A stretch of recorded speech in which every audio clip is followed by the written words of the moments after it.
Welcome to Healing Hearts, a stirring tale of resilience and forbidden bonds set against the wild frontier. Step into a small prairie town where whispers of the wind carry secrets of healing and conflict. As a mysterious force grips the community, an unlikely alliance forms, sparking a journey that will test faith, defy tradition, and uncover the power of unity. Join us as the story unfolds with the wind sweeping across the riverbank. Chapter 1. Whispers of the Prairie Wind. The wind carried the scent of sage and distant rain, a familiar comfort to Willow as she knelt by the riverbank. Her fingers, stained with the juice of crushed berries, worked deftly, sorting the medicinal herbs she had gathered. The late afternoon sun cast long shadows, painting the prairie in hues of gold and amber.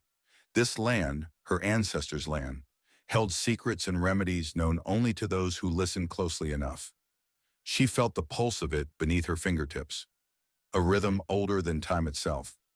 A crow cawed overhead, its sharp cry slicing through the quiet hum of the prairie. Willow glanced up, her dark eyes, framed by thick, raven-black braids, narrowed against the glare.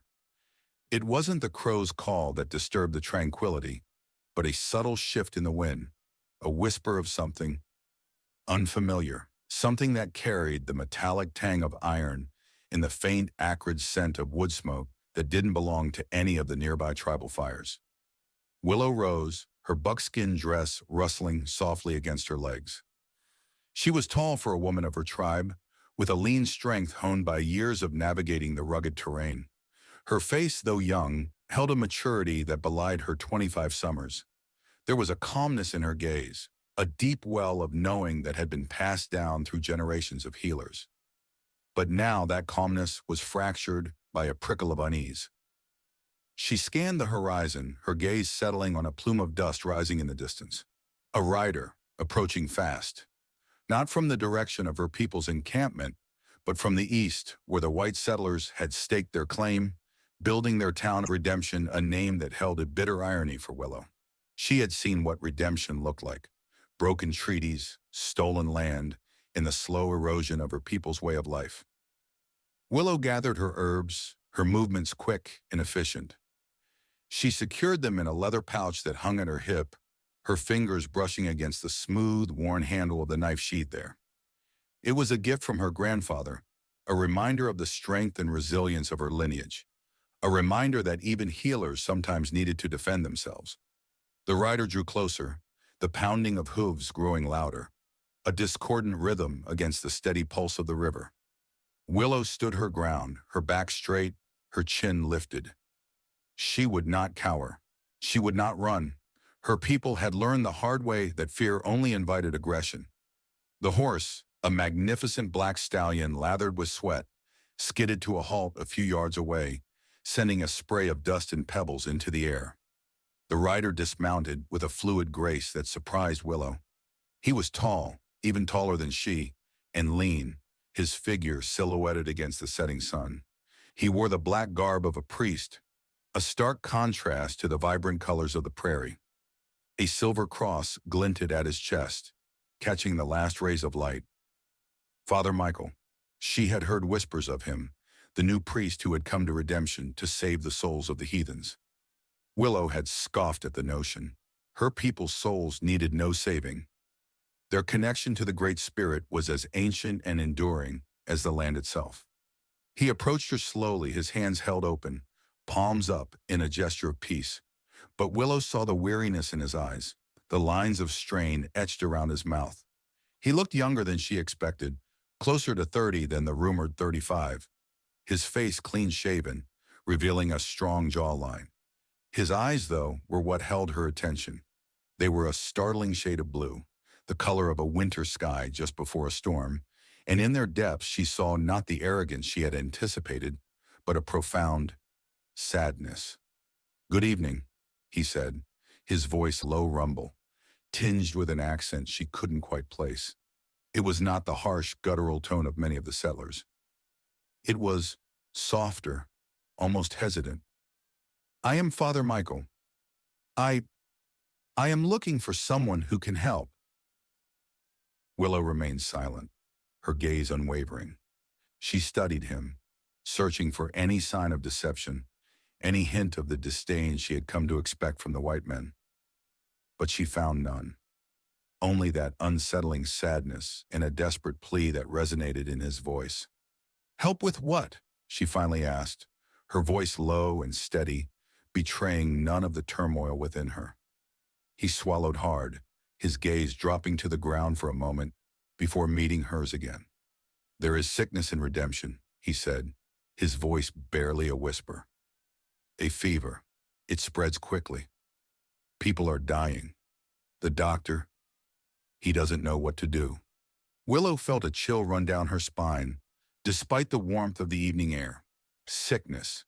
It was a constant threat, a shadow that lurked at the edges of life, both for her people and for the settlers. She had seen it ravage communities, leaving behind a trail of grief and despair. "And you think I can help?" she asked, her voice laced with a hint of skepticism. She knew the settlers looked down upon her people's traditional healing methods, dismissing them as superstition. Father Michael hesitated, his gaze searching hers. "I have heard stories," he said, "of your skill, of your gifts." He didn't say magic.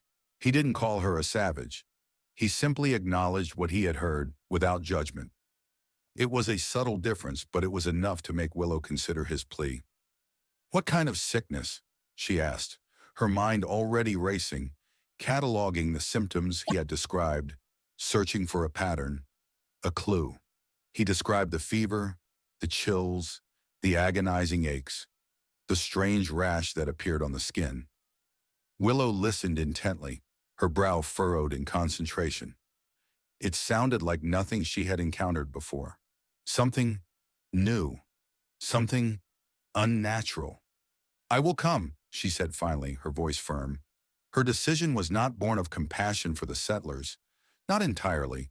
It was born of a healer's duty, a calling that transcended the boundaries of race and religion.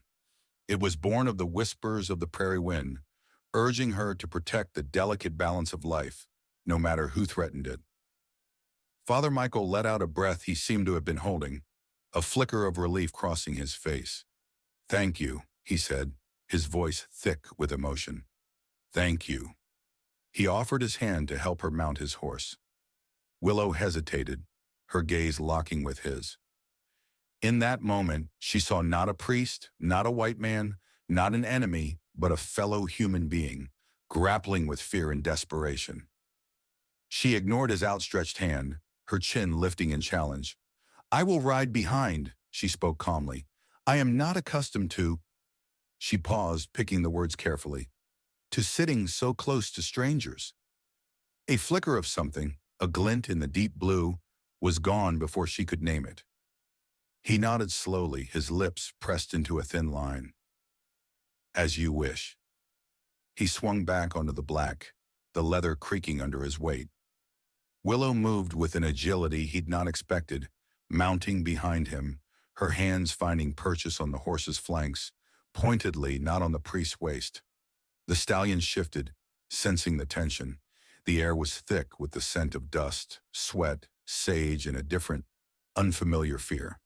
As they rode toward redemption, the setting sun casting long, dancing shadows before them, Willow felt a tremor, not in the earth but in the very fabric of her being. This alliance, born of necessity, felt like a crossing of a forbidden line, a line drawn in the sand, in blood, and in the broken promises of the past. And as the wind whipped past her face, carrying the distant sounds of a town gripped by fear, she knew that this journey would change everything. It wasn't a question of if, but of how, and how much it would cost. Chapter 2. The Stranger's Shadow. Redemption in the fading twilight looked less like a town of promise and more like a collection of hastily built structures clinging precariously to the edge of the vast, unforgiving prairie. The buildings, mostly wood, some with false fronts attempting a grandeur they didn't possess, huddled together as if seeking protection from the encroaching darkness.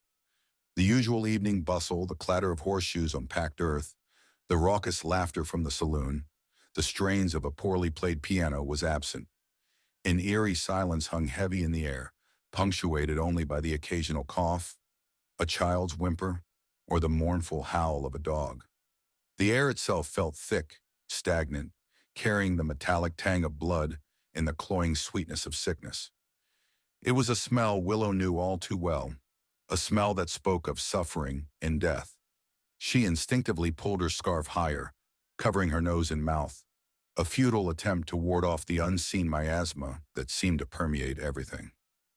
Father Michael led the way, his shoulders slumped with a weariness that went beyond physical exhaustion. He rode with a practiced ease, but Willow sensed the tension in his body, the way he gripped the reins a little too tightly. He was a stranger in this land, just as she was a stranger in his town. Yet they were bound together by this shared crisis, this desperate need to fight a common enemy. As they rode through the deserted streets, faces peered out from behind curtains, their eyes wide with a mixture of fear and suspicion. Willow could feel their gazes upon her, assessing, judging. She was an outsider, a reminder of the wildness that lay just beyond the town's fragile boundaries, a symbol of the unknown and the untamed. She met their stares with a stoic calm, her expression unreadable. She had learned to mask her emotions, to present a facade of strength, even when her heart pounded with trepidation. They passed the saloon, its doors closed, its windows dark. A single lantern flickered above the entrance, casting long, distorted shadows that danced like restless spirits. Willow saw a figure slumped on the porch, his head in his hands, his body racked with coughs. She recognized him as one of the men who often frequented the trading post, a gruff, hard-drinking man who had always treated her with a veiled contempt. Now he looked broken, defeated. The church, a simple wooden structure with a steeple that seemed to reach for the heavens, stood at the far end of the main street. It was the largest building in Redemption, a testament to Father Michael's faith and his determination to bring his God to this untamed land. But tonight it felt more like a fortress, a refuge from the storm that was raging within the town. Father Michael dismounted in front of the church, his movements stiff and slow. He turned to Willow, his blue eyes searching hers in the dim light. "The sick are inside," he said, his voice hoarse. "We have made it, a makeshift hospital." Willow nodded, her gaze fixed on the church doors. She could hear the muffled sounds of coughing and moaning coming from within, a symphony of suffering that sent a shiver down her spine.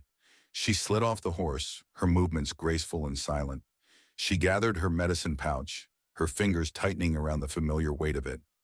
It was her only weapon against this unseen enemy. As Father Michael pushed open the heavy wooden doors, Willow braced herself for what she would find inside. The sight that greeted her was even worse than she had imagined. The church, usually a place of worship and reflection, had been transformed into a scene of chaos and despair. The pews had been pushed aside to make room for rows of cots, pallets, and blankets spread across the floor.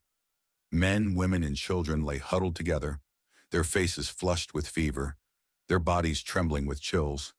The air was thick with the stench of sweat, vomit, and sickness. The only light came from a few flickering lanterns, casting long, dancing shadows that made the scene even more surreal. A woman, her face pale and drawn, her eyes filled with a desperate plea, rushed towards Father Michael, clutching a whimpering child in her arms. "Father, please," she begged, her voice raspy. "My baby. He's burning up. Please, do something." Father Michael took the child gently in his arms, his face etched with pain and compassion. He murmured a prayer, his voice barely audible above the din of suffering. Willow watched him, her heart aching for the child, for the mother, for all those who were suffering. She saw the doctor, a weary-looking man with bloodshot eyes and a stained coat, moving among the patients, his movements slow and deliberate. He looked defeated, his shoulders slumped, his face a mask of exhaustion and despair. He glanced at Willow, his expression a mixture of curiosity and skepticism. Willow stepped forward, her presence drawing the attention of those who were still conscious. She could feel their eyes upon her, questioning, hoping. She met their gazes with a steady calm, her expression conveying a quiet confidence that she hoped would instill some measure of hope in their hearts. "I am Willow," she said, her voice clear and strong, carrying above the moans and coughs. I am here to help. She moved towards the nearest patient, a young woman lying on a cot, her body racked with fever. Willow knelt beside her, her touch gentle and reassuring. She placed her hand on the woman's forehead, feeling the intense heat radiating from her skin. She examined her eyes, her tongue, the rash that covered her arms. As Willow began her examination, she felt Father Michael's gaze upon her. She could sense his curiosity, his apprehension, but also a flicker of hope. He was watching her, waiting to see what she would do, how she would use her gifts to combat this illness. She ignored him, focusing on the task at hand. She opened her medicine pouch, her fingers selecting the appropriate herbs, the ones that would soothe the fever, ease the pain, strengthen the body's defenses. She knew that she could not cure everyone. She was not a miracle worker, but she could offer comfort. She could ease suffering, and she could perhaps help some of them find their way back to health. As she worked, she spoke softly to the young woman, her words a mixture of her native tongue and the few English phrases she had learned. She told her stories of the prairie, of the healing power of the earth, of the spirits that watched over them. She offered her not just medicine, but also hope, a connection to something larger than themselves, something that could sustain them through the darkness. Hours passed, and Willow moved from patient to patient, her energy seemingly inexhaustible. She worked tirelessly, her hands moving with a practiced skill, her mind focused on the task at hand. She felt the weight of responsibility pressing down on her, the knowledge that lives depended on her. As the first rays of dawn began to filter through the stained glass windows of the church, casting a kaleidoscope of colors across the floor, Willow paused, her body aching with exhaustion. She looked around at the patients, some of whom were now sleeping peacefully, their fevers reduced, their breathing easier. She saw Father Michael standing in the doorway, watching her. His face was pale and drawn, but his eyes held a glimmer of admiration, of gratitude. He walked towards her, his footsteps echoing in the quiet church. "You have a remarkable gift," he said, his voice soft. "Thank you, Willow. Thank you for what you have done." "It is not enough," she replied, her voice weary. This was but a ripple against a riptide. This sickness, it is strong. It will take more than herbs to defeat it. She looked away, a shadow darkening her eyes. The true battle had just begun, and the stranger's presence was a complication, a wild card that she could not fully predict. His shadow, cast long and dark by the rising sun, felt both a comfort and a threat. Chapter 3. 2 worlds, 1 ailment. The dawn brought no respite, only a starker illumination of the suffering within the church. The air, though slightly fresher with the morning breeze filtering through the open windows, still carried the heavy scent of illness. Willow had worked through the night, her movements driven by a relentless determination, fueled by a deep-seated responsibility to heal. She had used her knowledge of herbs, of pressure points, of the subtle energies that flowed through the body, to ease pain, to reduce fevers, to offer a sliver of hope in the face of overwhelming despair. But she knew it wasn't enough. This sickness was unlike anything she had encountered before. It defied the usual remedies, resisted the traditional methods. It was as if a dark, unseen force had been unleashed upon the town, a force that mocked her efforts, that threatened to consume everything in its path. Father Michael, too, had been working tirelessly, tending to the spiritual needs of his flock, offering prayers, comfort, and a semblance of solace in the face of death. He had moved among the sick with a quiet strength, his presence a calming influence, a beacon of hope in the darkness. But Willow had seen the doubt in his eyes, the unspoken question of whether his faith alone could withstand this onslaught. The doctor, a man named Samuel Harding, had collapsed from exhaustion hours ago, his body finally succumbing to the relentless demands of his profession. Willow had found him slumped in a corner, his face pale and drawn, his breathing shallow. She had used her herbs to revive him, to give him a few more hours of strength, but she knew that he was nearing his breaking point. As the morning wore on, the differences between Willow's and Father Michael's approaches became more apparent. Yet so did their shared goal. Willow focused on the physical, on the tangible symptoms of the illness, on the herbs and remedies that could alleviate the suffering.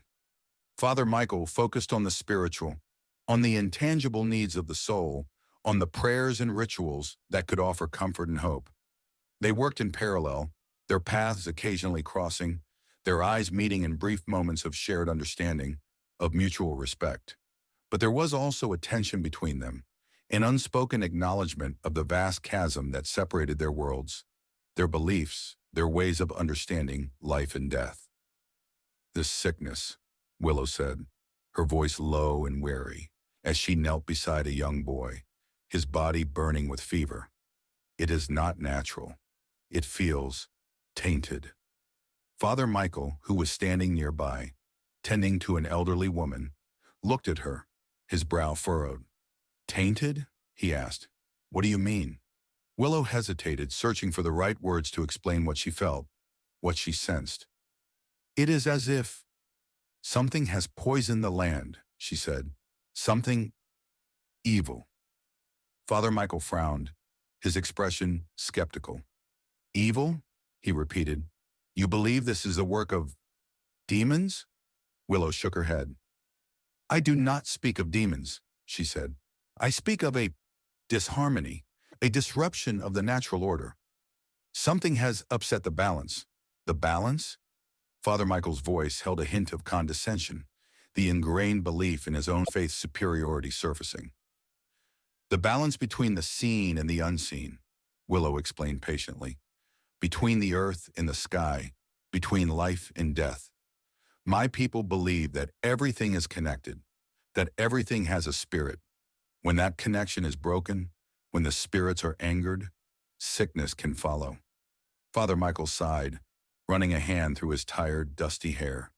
"We believe in one God," he stated, his tone firm, "and that sickness is a trial, a test of faith, a punishment, perhaps, for our sins." Willow met his gaze, her dark eyes unflinching.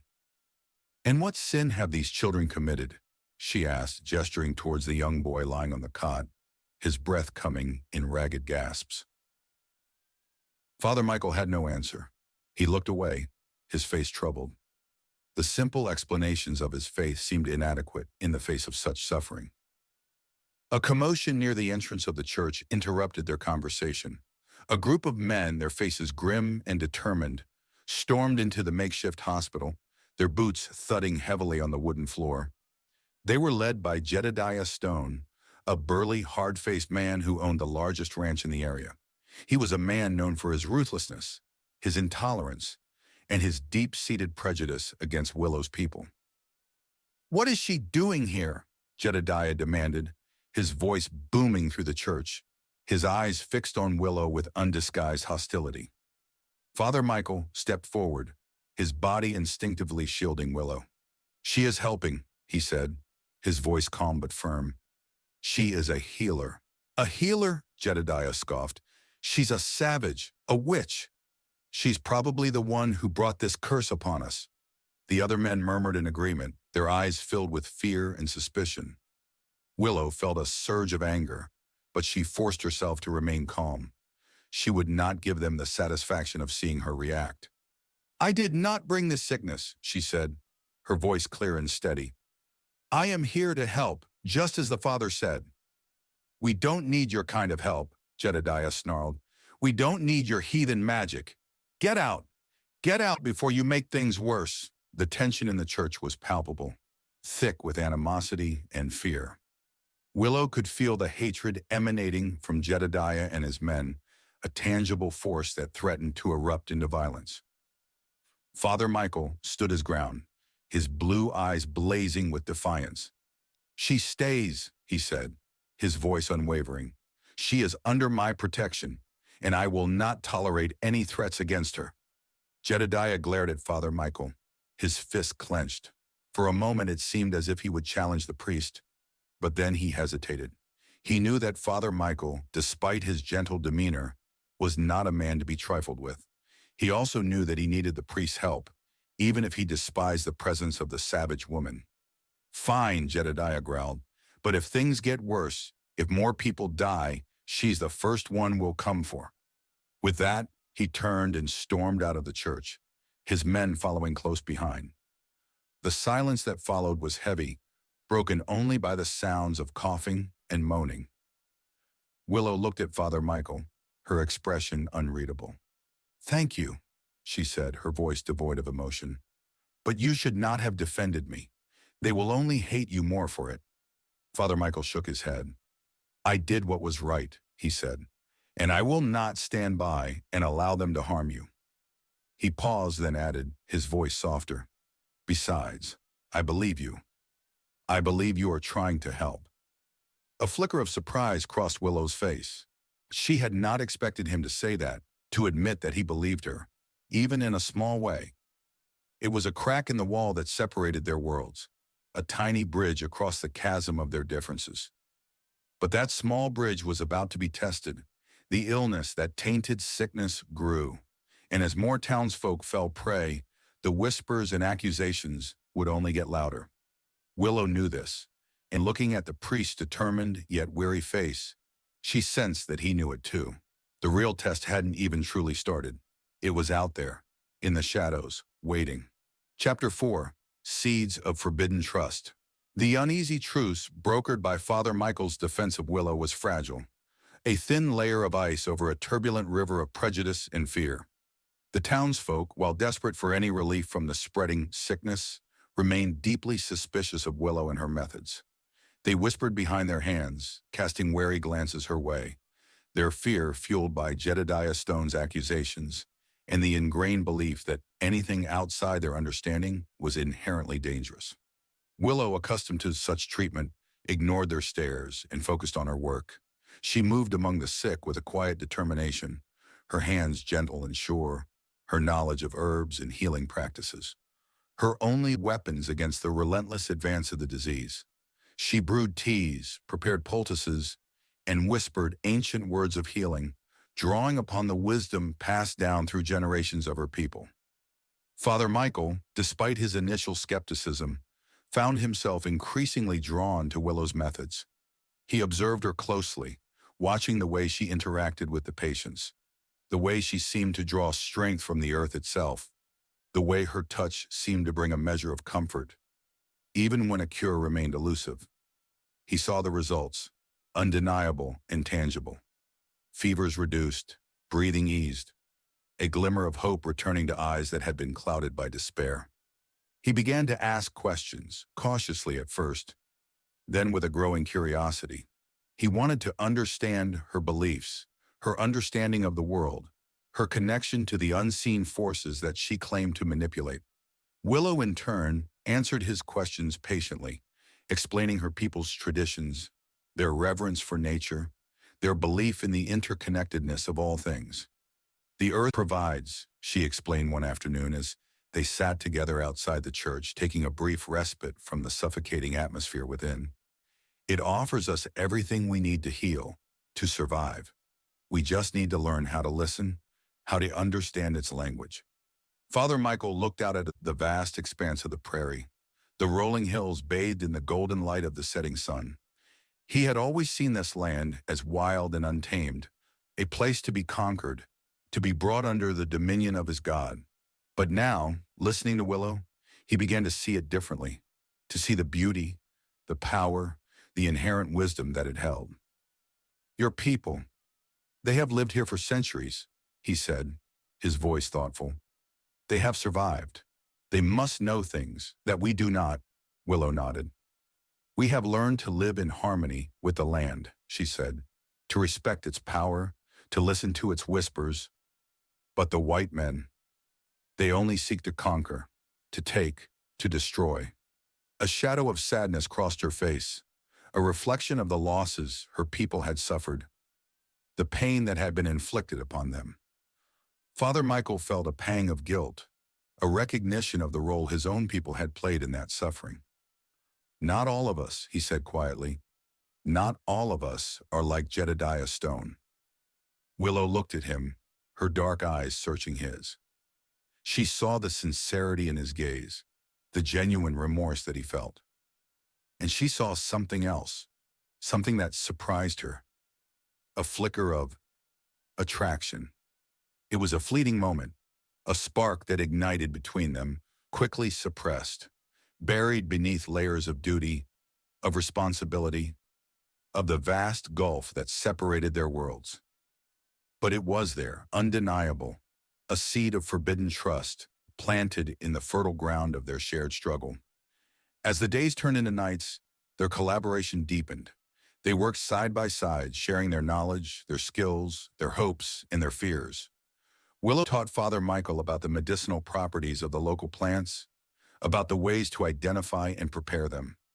Father Michael, in turn, shared his knowledge of anatomy, of the workings of the human body, of the diseases that he had encountered in his travels. They learned from each other, challenged each other, and slowly began to trust each other. They found common ground in their shared compassion for the suffering, in their unwavering commitment to healing, in their belief that even in the darkest of times, hope could still flourish. One evening, as they were preparing a poultice together, their hands brushed accidentally.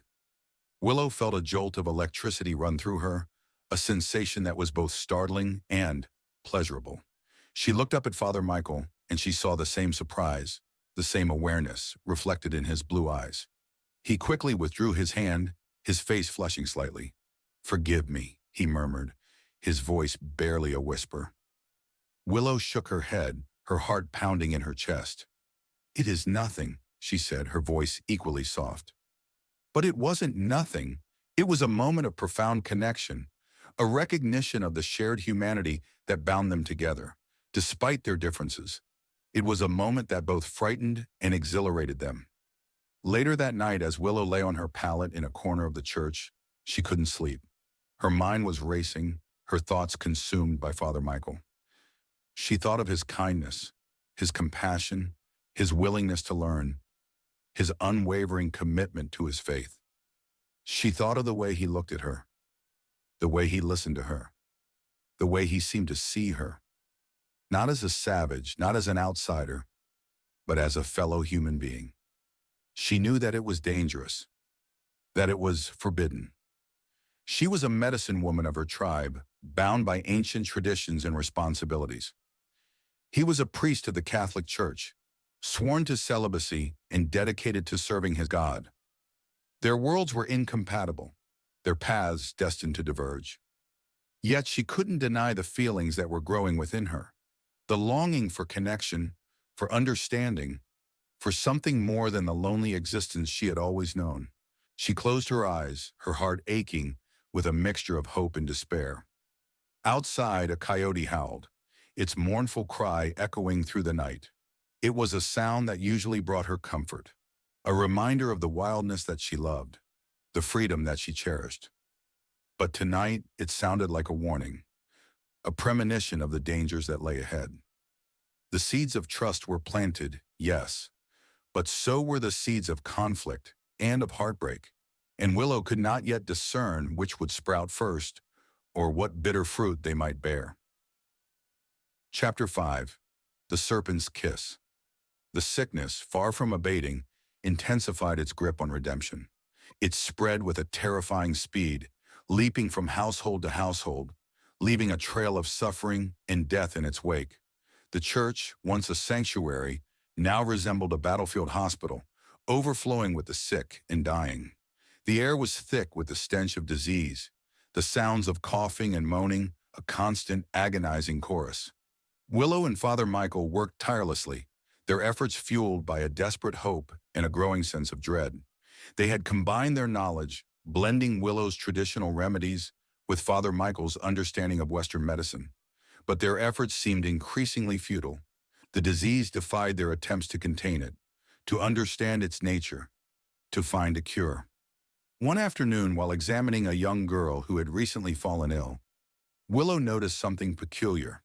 The rash that accompanied the fever, usually a scattering of small red spots, had taken on a different form on this child's skin. The spots had coalesced, forming larger patches that resembled scales. Willow's heart skipped a beat. She had seen something similar once before, many years ago, when a neighboring tribe had been struck by a mysterious illness. The elders had spoken of a serpent's kiss, a curse brought upon them by disturbing a sacred burial ground. The illness had been swift and deadly, wiping out almost half the tribe before it finally vanished, as mysteriously as it had appeared. She carefully examined the girl's skin again, her fingers tracing the outlines of the scale-like patches. There was no doubt in her mind. This was the same sickness, the same curse. But how could it have traveled so far, across so many years, to this remote frontier town? She knew she had to tell Father Michael, but she hesitated. She knew he would be skeptical, that he would dismiss her beliefs as superstition, as the ramblings of a heathen. But she also knew that she couldn't keep this knowledge to herself. Lives were at stake, and she had to do everything in her power to save them. "Father Michael," she said, her voice low and urgent, as he was tending to another patient nearby. "I need to speak with you. It is important." He looked up, his face etched with exhaustion, but his blue eyes still held a spark of determination. "What is it, Willow?" he asked. She led him to a quiet corner of the church, away from the prying ears of the other patients. "This sickness," she said, her voice barely a whisper. "It is not what we thought. It is a curse." Father Michael frowned, his expression incredulous. "A curse?" he repeated. "Willow, you cannot be serious." "I am serious," she insisted. "I have seen this before. The rash, it is like the scales of a serpent. It is the serpent's kiss." She explained what she had learned from the elders of her tribe, about the sacred burial ground, about the curse that had been unleashed upon those who had disturbed it. Father Michael listened patiently, but his skepticism was evident. "Willow, these are just stories," he said. "Legends. This is a disease, a physical ailment. It needs a physical cure." "But what if the physical and the spiritual are connected?" Willow argued. "What if this disease is a manifestation of something deeper, something that we cannot see, that we cannot understand with our Western medicine?" Father Michael sighed, running a hand through his hair. "I don't know, Willow," he said. "I just don't know. This is all so foreign to me." "But you must believe me," Willow pleaded. "We need to find the source of this curse. We need to appease the spirits, to restore the balance. Otherwise, everyone in this town will die." Father Michael looked at her, his blue eyes filled with a mixture of doubt and something else. A grudging respect, perhaps?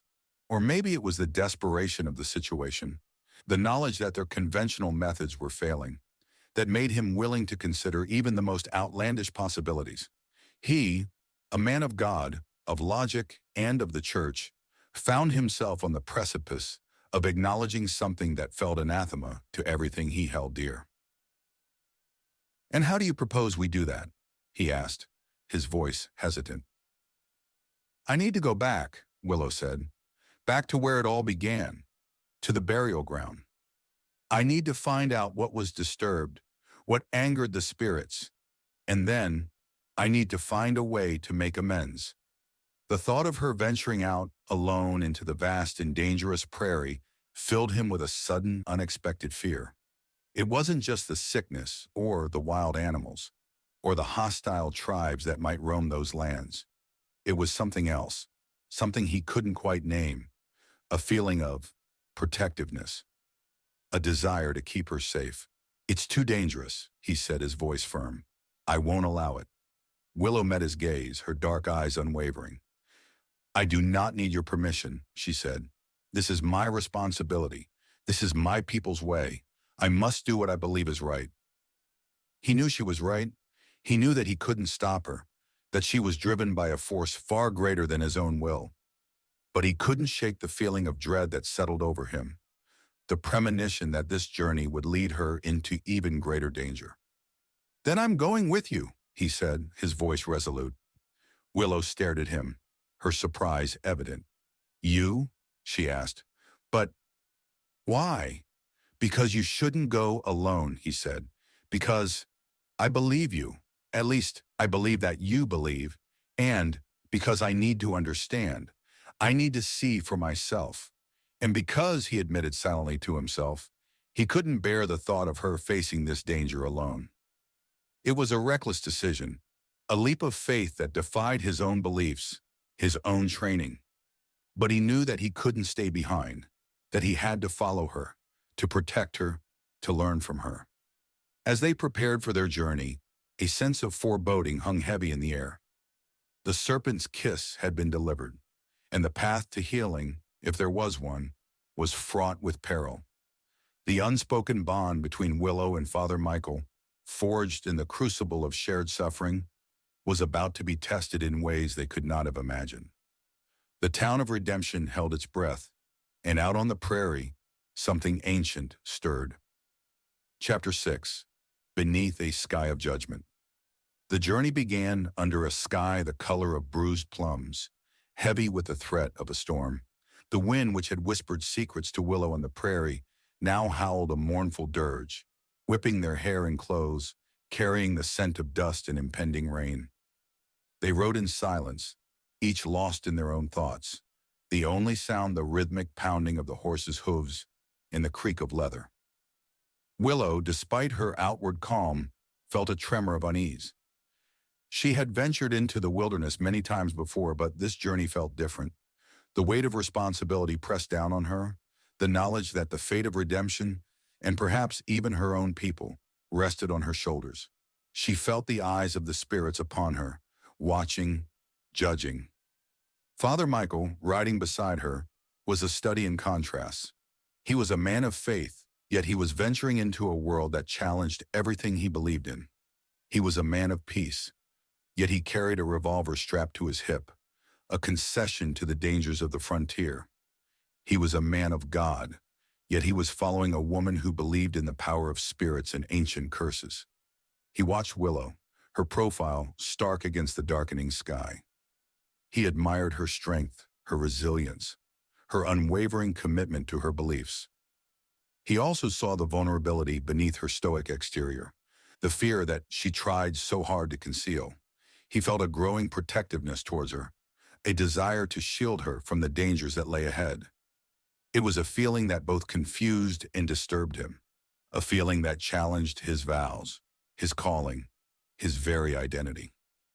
As they rode deeper into the prairie, the landscape changed. The rolling hills gave way to rugged canyons, the lush grasslands to barren rock formations. The air grew colder, the wind sharper. Willow guided them along a winding trail, her eyes scanning the horizon, searching for familiar landmarks, for any sign of the sacred burial ground. She had only been there once before as a young girl, accompanying her grandfather on a pilgrimage. It was a place of great power, a place where the veil between the worlds was thin, a place where the spirits of her ancestors roamed. She remembered the feeling of awe and reverence that had washed over her, the sense of being connected to something ancient and profound. But she also remembered the warnings, the stories of the curse that protected the burial ground, the terrible fate that awaited those who dared to disturb its peace. She knew that she was walking a dangerous path, that she was risking not only her own life, but also the wrath of the spirits. As the day wore on, the storm finally broke. The sky unleashed a torrent of rain, drenching them to the bone, turning the trail into a muddy quagmire. The wind howled like a banshee, tearing at their clothes, making it difficult to see, to breathe, to stay on their horses. "We need to find shelter," Father Michael shouted above the roar of the storm, his voice strained. Willow nodded, her eyes scanning the landscape. She spotted a small cave nestled in the side of a canyon, a dark opening that offered a semblance of protection from the elements. They dismounted, their movements stiff and slow, their bodies numb with cold. They led their horses into the cave, the animals shaking their manes, grateful for the respite from the storm. The cave was small and damp, the air thick with the smell of wet earth and something else, something ancient and unsettling. Willow felt a prickle of unease, a sense of being watched, of being surrounded by unseen presences. She knew that this was not just any cave. It was a place of power, a place where the spirits dwelled. We should build a fire, Father Michael said, his teeth chattering. He began to gather some dry twigs and branches that were scattered on the cave floor. Willow hesitated. I do not know if it is wise, she said, her voice low. This place, it feels sacred. Father Michael looked at her, his brow furrowed. Sacred? He asked. What do you mean? I sense the presence of spirits here, she said. We must be careful not to offend them. Father Michael, despite his growing willingness to entertain Willow's beliefs, still struggled to reconcile them with his own faith. He believed in the power of God, in the existence of angels and demons, but the idea of spirits inhabiting the natural world, of rocks and trees and caves possessing a consciousness, was foreign to him. Yet he also saw the genuine fear in Willow's eyes, the respect she held for these unseen forces. And he knew that he had to trust her, to rely on her knowledge of this land and its mysteries. All right, he said, we will be careful. But we still need a fire. We'll freeze to death otherwise. They built a small fire, using only a few dry branches, careful not to disturb the cave more than necessary. The flames flickered, casting dancing shadows on the walls, illuminating strange carvings that Willow had not noticed before. She examined the carvings closely, her heart pounding in her chest. They were ancient symbols, the language of her ancestors, telling stories of the spirits, of the land, of the sacred burial ground. And she saw one symbol that made her blood run cold. It was the symbol of the serpent, the same symbol that had appeared on the skin of the sick in redemption. This is it, she said, her voice trembling. This is connected to the curse, this cave. It is part of the burial ground. Father Michael looked at her, his eyes wide with alarm. What does it mean? He asked. It means we are in a very dangerous place, she said. It means the spirits are aware of our presence, and they are not pleased. As if in answer to her words, a gust of wind swept through the cave, extinguishing the fire, plunging them into darkness. A chorus of whispers, faint and ethereal, seemed to fill the air surrounding them, closing in on them. Willow felt a cold dread grip her heart. She knew that they had trespassed, that they had angered the spirits, and she knew that they would have to pay the price. The sky above may have judged them harshly with the storm, but the judgment of the spirits, ancient and unforgiving, was far, far worse. And it was coming. Chapter 7. Echoes in the Empty Church. Back in Redemption, the church, once a bustling, albeit morbid, hub of activity, had fallen into an unsettling quiet. The storm that raged outside mirrored the tempest within its walls. With Father Michael and Willow gone, a void had been left, a vacuum of leadership and hope. The remaining townsfolk, those who were not yet bedridden, huddled together, their faces etched with fear and despair. Dr. Harding, running on fumes and a potent mix of coffee and desperation, did what he could, but his resources were dwindling, and his knowledge seemed increasingly inadequate against the relentless spread of the sickness.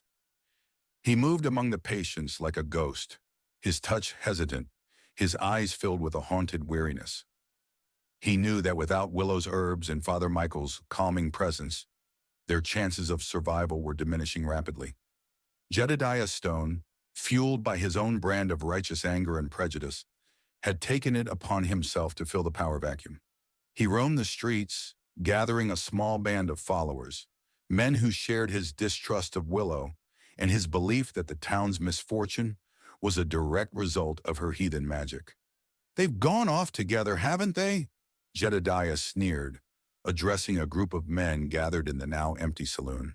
The priest and the savage, probably conjuring up more demons to unleash upon us, the men murmured in agreement, their fear easily manipulated by Jedediah's rhetoric. They were simple folk, farmers and ranchers, accustomed to dealing with tangible threats, with droughts and rustlers and wild animals. This unseen enemy, this mysterious sickness, terrified them, and they were desperate for someone to blame, someone to punish. We should have driven her out when we had the chance, one of the men said, his voice trembling. We should have listened to Jedediah. It's not too late, Jedediah said, his eyes gleaming with a dangerous light. When they return, we'll be waiting for them. We'll show them what happens to those who consort with the devil." His words were met with nods and grunts of approval. The men were eager for action, for a release from the suffocating tension that had gripped the town. They were ready to unleash their fear and anger upon the two individuals who had dared to challenge their beliefs, to venture outside the narrow confines of their understanding. Meanwhile, inside the church, a small group of women huddled together, tending to the remaining patients. They were the wives and mothers, the daughters and sisters of those who were sick and dying. They had seen Willow's compassion, her tireless efforts, her genuine desire to help. They had felt the calming presence of Father Michael, his unwavering faith, his willingness to stand up for what he believed in. They did not share Jedediah's prejudice or his thirst for vengeance. They were simply desperate for their loved ones to survive, and they were willing to accept help from wherever it came, regardless of race or religion. "They'll be back," one of the women said, her voice soft but firm.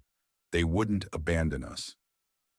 "But what if they don't?" another woman asked, her eyes filled with tears. "What if something happens to them?" "Then we'll have to be strong," the first woman replied. "We'll have to take care of each other. We'll have to do what Willow and Father Michael taught us." They continued their work, their hands moving with a practiced efficiency, their hearts heavy with worry. They cleaned wounds, changed bandages, offered sips of water, and whispered words of comfort. They were the unsung heroes of this tragedy, the keepers of hope in a town consumed by despair. As the storm raged outside, the echoes of Willow's and Father Michael's absence reverberated through the empty church. Their presence, once a source of both comfort and controversy, was now sorely missed. The town was divided, fractured by fear and prejudice, its fate hanging precariously in the balance. The doctor, making his rounds, paused by a window looking out at the storm-lashed prairie. He knew that Willow and Father Michael were out there somewhere, fighting their own battles, facing their own demons. He hoped with a desperate intensity that they would return, that they would bring with them the answers, the cure, the salvation that redemption so desperately needed. But a growing dread told a different tale. With every passing hour and every new death, hope dwindled further. The empty church, a silent testament to a fractured community, stood as a bleak reminder of what had been lost and what might never be found again. The absence of Willow and the father was a heavy weight, a void no one, not even the hateful Jedediah, could truly fill. Chapter 8. The Price of a Prayer. Trapped in the cave, surrounded by the whispers of angered spirits, Willow and Father Michael faced a peril far greater than the storm raging outside. The darkness was absolute, the air thick with a palpable sense of dread. The faint scent of sage and earth that Willow usually found comforting now carried a chilling undercurrent of menace. "What do we do?" Father Michael's voice was a strained whisper, his hand instinctively reaching for the revolver at his hip. Willow, her senses heightened, her body trembling with a mixture of fear and adrenaline, shook her head. "A weapon will not help us here," she said. "These are not beings of flesh and blood." She closed her eyes, trying to calm her racing heart, trying to connect with the spirits, to understand their anger, to find a way to appease them. She whispered a prayer in her native tongue, a plea for guidance, for protection, for forgiveness. But the whispers around them only grew louder, more insistent, more menacing. She felt a cold pressure against her chest, a suffocating weight that made it difficult to breathe. She could sense the spirits swirling around them, their anger a tangible force, their presence a chilling reminder of the power they wielded. "They are angry," she said, her voice barely audible. "We have trespassed. We have disturbed their rest." "But we meant no harm," Father Michael protested, his voice laced with desperation. "We only sought shelter from the storm." "It does not matter," Willow said. "We are in their domain. We are subject to their laws." She opened her eyes, her gaze searching the darkness, trying to pierce the veil that separated the physical world from the spiritual realm. She saw faint glimmers of light, ethereal shapes that shifted and swirled, like wisps of smoke. She heard the whispers coalescing into words. fragments of ancient chants, curses, and warnings. "They demand a price," she said, her voice trembling. "A sacrifice." Father Michael's blood ran cold. "A sacrifice?" he repeated, his voice hoarse. "What kind of sacrifice?" Willow didn't answer. She knew what the spirits wanted. She had felt it in their whispers, in their cold touch, in the suffocating pressure that threatened to crush her. They wanted a life for a life. They wanted retribution for the disturbance of their sacred ground. And she knew with a chilling certainty that they had chosen her. She was the outsider, the one who had trespassed, the one who had brought the priest, a representative of the encroaching world, into their domain. She was the one who had to pay the price. "Willow, what is it?" Father Michael asked, sensing her fear, her despair. "What do they want?" She couldn't bring herself to tell him. She couldn't bear to see the horror in his eyes, the guilt that would consume him. She would face this alone, as she had faced so many other challenges in her life. She closed her eyes again, her body trembling, her spirit reaching out to the spirits, offering herself as a sacrifice, a plea for mercy for the town, for the priest, for her people. "Take me," she whispered, her voice barely audible above the whispers of the spirits. "Take me and leave the others in peace." As she uttered those words, a sudden gust of wind swept through the cave, even stronger than before. The whispers intensified, swirling around her, lifting her off the ground, pulling her towards the back of the cave, towards a dark, unseen abyss. "Willow!" Father Michael cried out, reaching for her, but his hands grasped only air. He saw her silhouetted against a faint ethereal glow, her body twisting and contorting, her face a mask of terror and acceptance. He scrambled to his feet, his heart pounding in his chest, his mind racing. He couldn't let this happen. He couldn't let her sacrifice herself. He had to do something, anything, to save her. He remembered the prayers he had learned as a child, the rituals he had performed countless times, the faith that had always sustained him. He drew upon that faith now, his voice rising above the whispers of the spirits, his words a desperate plea to his God, to any power that would listen. "Deus in adjutorium meum intendi," he shouted, his voice echoing through the cave. "Domine ad adjuvandum me festina. God, come to my assistance. Lord, make haste to help me." He repeated the prayer over and over again, his voice growing stronger, more fervent, his faith a shield against the darkness that threatened to consume them. He felt a surge of power, a warmth that spread through his body, pushing back the cold, the fear, the despair. The whispers around Willow began to recede. The ethereal glow that surrounded her began to fade. Her body, which had been twisting and contorting, slowly relaxed, her feet touching the ground once more. She opened her eyes, her gaze meeting Father Michael's. She saw the relief, the gratitude, the love that shone in his blue eyes. And she saw something else, something that startled her, a profound understanding, a recognition of the power that she wielded, a power that was not so different from his own. The cave was silent now, the whispers gone, the spirits appeased, at least for the moment. The storm outside had subsided, the first rays of dawn filtering through the entrance, illuminating the cave in a soft, golden light. They were alive. They had survived. But the price of that survival was yet to be fully realized. The encounter had changed them both, irrevocably. Willow had offered herself as a sacrifice, a testament to her selfless nature, to her unwavering commitment to her people. And Father Michael had called upon his own God, not to condemn, but to save a woman he was beginning to see as far more than just a savage healer. The echoes of his prayer and her willingness to pay the ultimate price lingered. The true cost was yet to be seen. Chapter 9, where spirits collide. The aftermath of the cave encounter left both Willow and Father Michael shaken, their beliefs tested, their bonds strengthened, yet also strained by the unspoken implications of what had transpired. They emerged from the cave into a world washed clean by the storm, the air crisp and cool, the prairie stretching before them, vast, and unforgiving. Willow, though physically unharmed, felt the lingering presence of the spirits, a cold weight in her chest, a constant reminder of the sacrifice she had offered, the price she had almost paid. She knew that the spirits were still watching, waiting, their anger not fully appeased. Father Michael, on the other hand, was grappling with a crisis of faith. He had called upon his God to save Willow, and his prayer had been answered in a way he could not fully comprehend. He had witnessed the power of the spirits, the reality of a world beyond his own understanding, a world that challenged his most deeply held beliefs.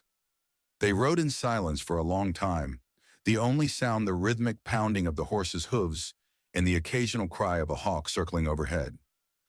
The landscape, though beautiful in its starkness, felt ominous, filled with unseen dangers, with the watchful eyes of the spirits. "Thank you," Willow said finally, her voice soft, breaking the silence. "For what you did, for saving me." Father Michael glanced at her, his blue eyes filled with a mixture of relief and confusion. I don't understand what happened," he said. How it affected the spirits." Willow shook her head. "I do not know either," she said. Perhaps all prayers have power. Perhaps all spirits listen in their own way." It was a tentative explanation, a bridge between their two worlds, an attempt to reconcile the seemingly irreconcilable. But it was also a recognition of the shared humanity that bound them together, the shared desire to understand the mysteries of life and death, the shared hope for healing and redemption. As they continued their journey, Willow began to explain more about the sacred burial ground, about the spirits that guarded it, about the curse that had been unleashed upon those who had disturbed its peace. She spoke of the ancient traditions of her people, of their reverence for the land, of their understanding of the delicate balance between the seen and the unseen. Father Michael listened intently, his initial skepticism slowly giving way to a grudging respect, a growing curiosity. He began to see the world through Willow's eyes, to appreciate the wisdom of her people, to understand the connection they had with the land, a connection that his own people had long forgotten. "So how do we appease the spirits?" he asked, his voice hesitant. "How do we lift the curse?" Willow sighed. "I do not know for sure," she said, "but I believe we must find what was disturbed, what angered them. We must return it to its rightful place, and we must offer a sincere apology, a plea for forgiveness." "And if that doesn't work?" Father Michael asked, a hint of dread in his voice. Willow met his gaze, her dark eyes filled with a somber determination. "Then we will have to find another way," she said. "We will have to fight, even if it means facing the wrath of the spirits themselves."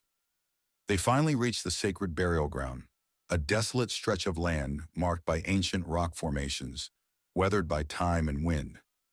The air here felt heavy, charged with an energy that made the hair on the back of their necks stand on end. Willow felt the presence of the spirits all around them, watching, waiting, judging. She dismounted, her movements slow and respectful.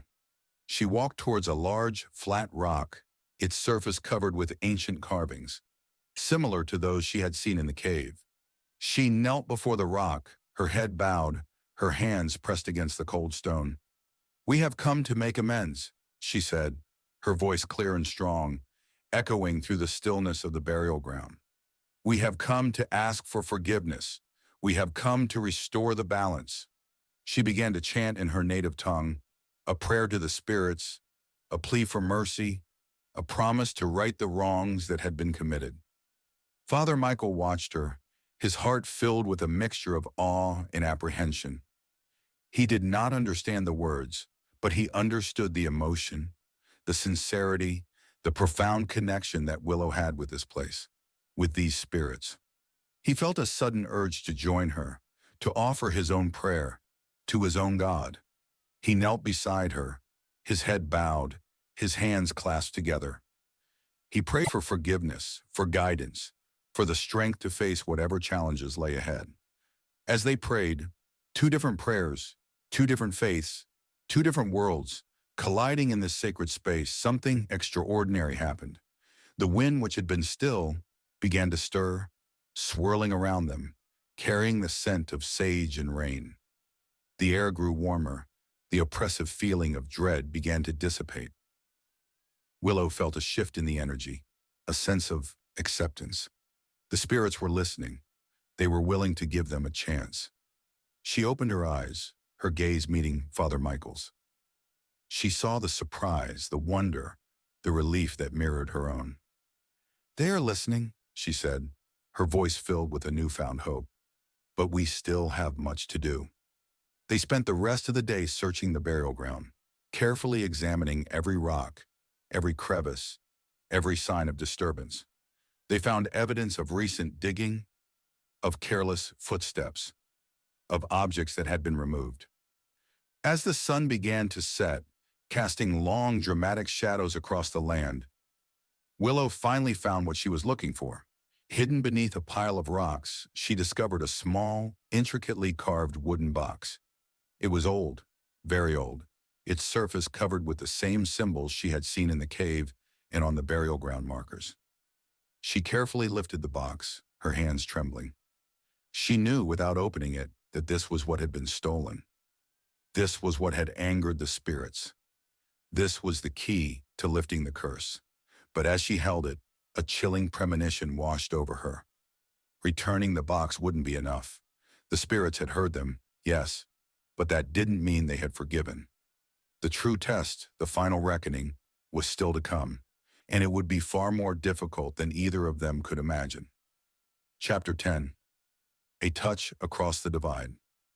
The wooden box resting in Willow's hands felt both heavy with significance and strangely cold. It radiated an energy that was both ancient and intensely present, a palpable link to the angered spirits and the curse that gripped redemption. The setting sun cast long, dancing shadows across the burial ground, painting the scene in hues of orange, red, and deep violet, a dramatic backdrop to the pivotal moment. "What's inside?" Father Michael asked, his voice hushed, his gaze fixed on the box. Willow hesitated. She could feel the power emanating from it, the whispers of the spirits clinging to its surface. She knew that opening it here, in the heart of the sacred burial ground, was a risk, a potential act of further disrespect. "I do not know," she said, "but I believe it is what was stolen. It is what we must return."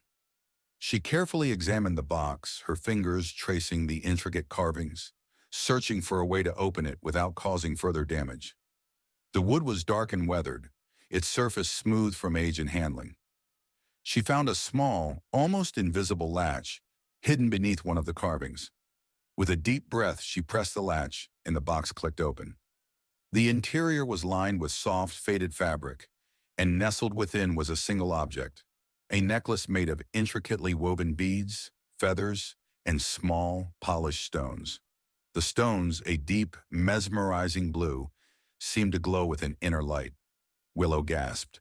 She recognized the necklace.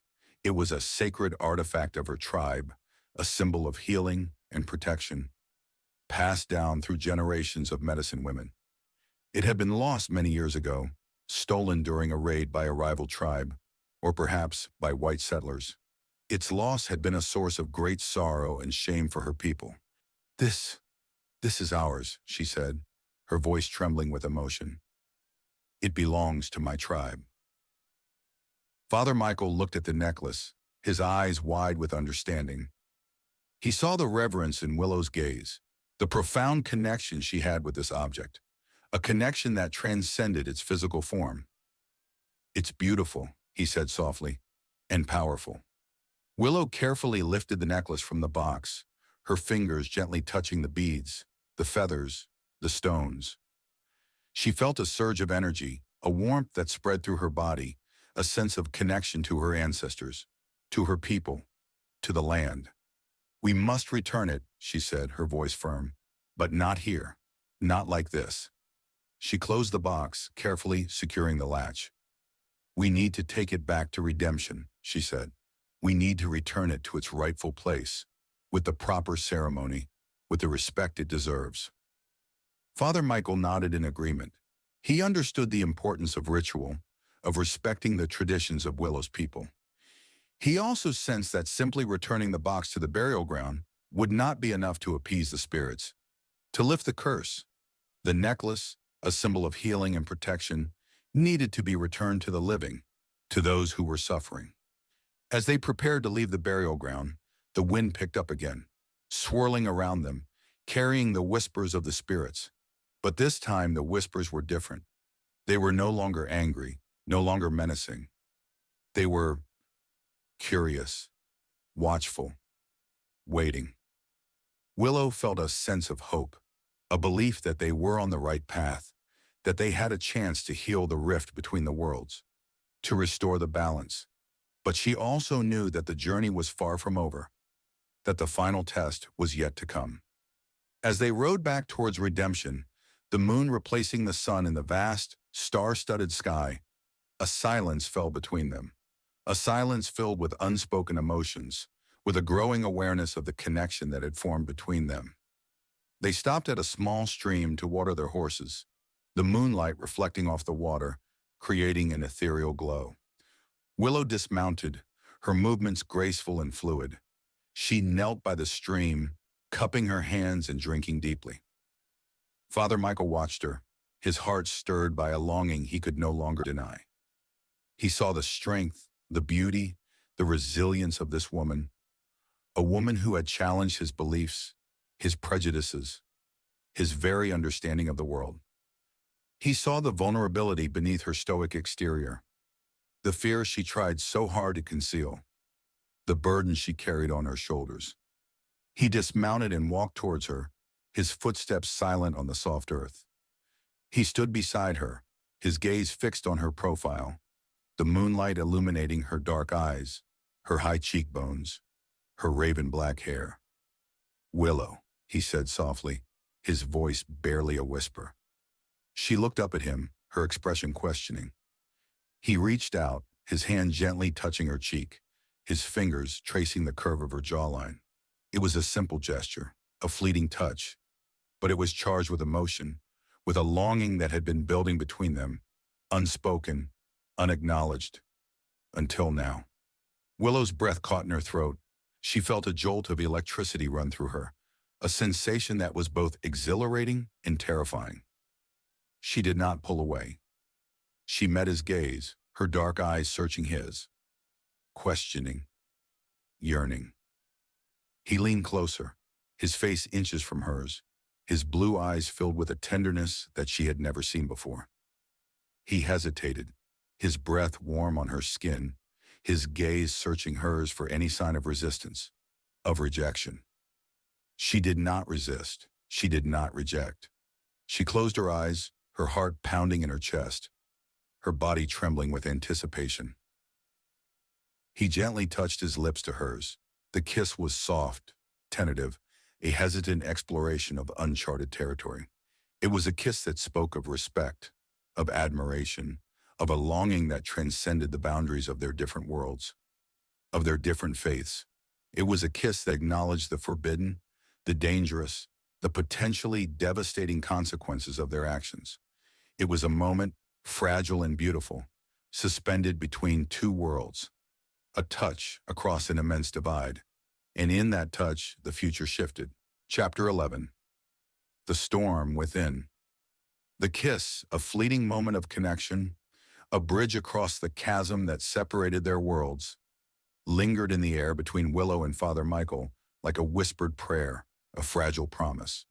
It was a moment of profound intimacy, yet also a catalyst for a storm of conflicting emotions, a tempest that raged within them both. They broke apart, their breath coming in ragged gasps, their eyes wide with a mixture of wonder and fear. The silence that followed was heavy, charged with unspoken questions, with the weight of their actions, with the potential consequences that loomed before them. Willow was the first to speak, her voice trembling slightly. We should not have done that," she said, her gaze fixed on the ground, her hands clasped tightly together. Father Michael nodded, his face flushed, his heart pounding in his chest. "I know," he said, his voice hoarse. "It was wrong. I am a priest. I have taken vows." He couldn't finish the sentence. The words felt hollow, inadequate, a betrayal of the emotions that surged within him. He had dedicated his life to God, to his faith, to his calling. But this woman, this savage healer, had touched his soul in a way that no prayer, no ritual, no sacred text ever had. Willow looked up at him, her dark eyes filled with a mixture of sadness and understanding. "And I am bound by the traditions of my people," she said. "Our paths are not meant to cross." They stood there in the moonlight, two figures separated by their cultures, their beliefs, their destinies. Yet they were also bound together by a shared experience, by a shared compassion, by a forbidden attraction that defied logic, that challenged everything they held sacred. The ride back to redemption was filled with a strange silence, a palpable tension that hung heavy in the air. They avoided each other's gaze, their thoughts consumed by the turmoil within, by the implications of their actions. As they approached the town, the first rays of dawn painting the sky in hues of pink and orange, they saw a sight that made their hearts sink. A crowd of people had gathered outside the church, their faces grim, their eyes filled with a mixture of fear and anger. Jedediah Stone stood at the forefront, his burly figure a symbol of defiance and prejudice. He held a rifle in his hands, his gaze fixed on Willow and Father Michael as they rode towards them. "They're back!" Jedediah shouted, his voice booming through the stillness of the morning. "The priest and the witch! They brought the curse upon us!" The crowd murmured in agreement, their fear easily manipulated by Jedediah's rhetoric. They surged forward, their faces contorted with anger, their hands clutching stones, clubs, and whatever other weapons they could find. Willow and Father Michael exchanged a quick glance, their eyes filled with a shared understanding, a shared dread.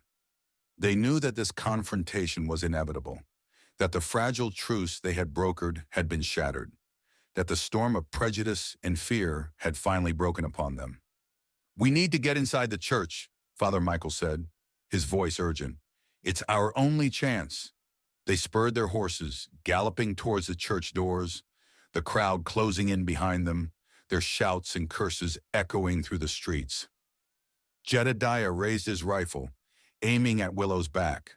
"Stop them!" he roared. "Don't let them escape!" A shot rang out, the bullet whizzing past Willow's head, narrowly missing her.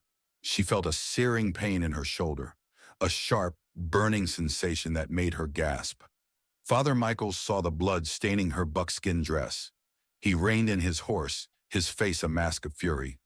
He drew his own revolver, his hand steady, his aim true. "Get inside, Willow," he shouted. "I'll hold them off." He fired a shot into the air, a warning that momentarily scattered the crowd, giving Willow a chance to reach the church doors.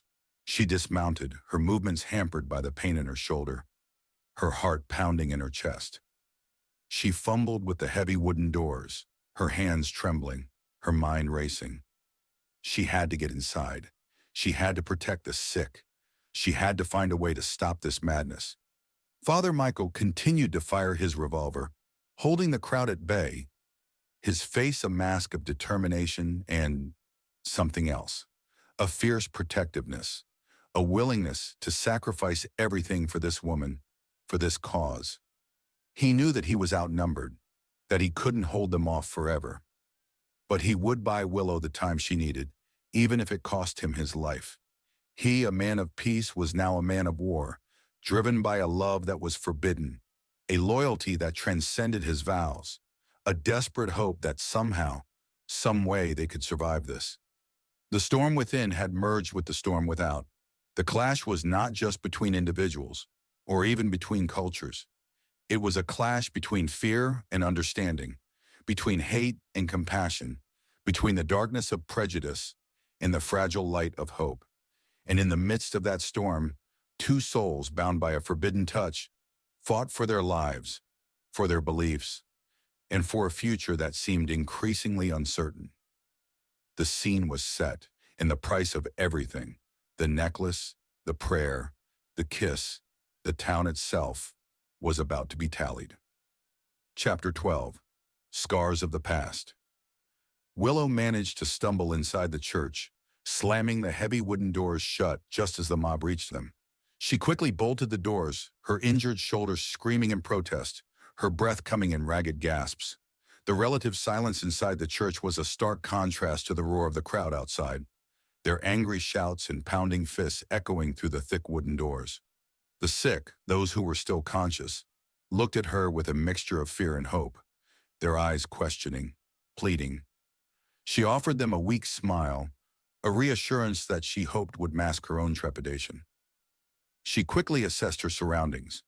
The church was in disarray, the cots and pallets scattered haphazardly, the air thick with the stench of sickness and despair. Dr. Harding was nowhere to be seen. The few women who had been tending to the sick huddled in a corner, their faces pale and drawn. "Where is the doctor?" Willow asked, her voice urgent. One of the women pointed towards the small room behind the altar, the room that served as Father Michael's living quarters.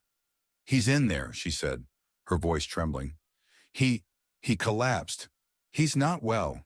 Willow rushed towards the room, her heart pounding in her chest.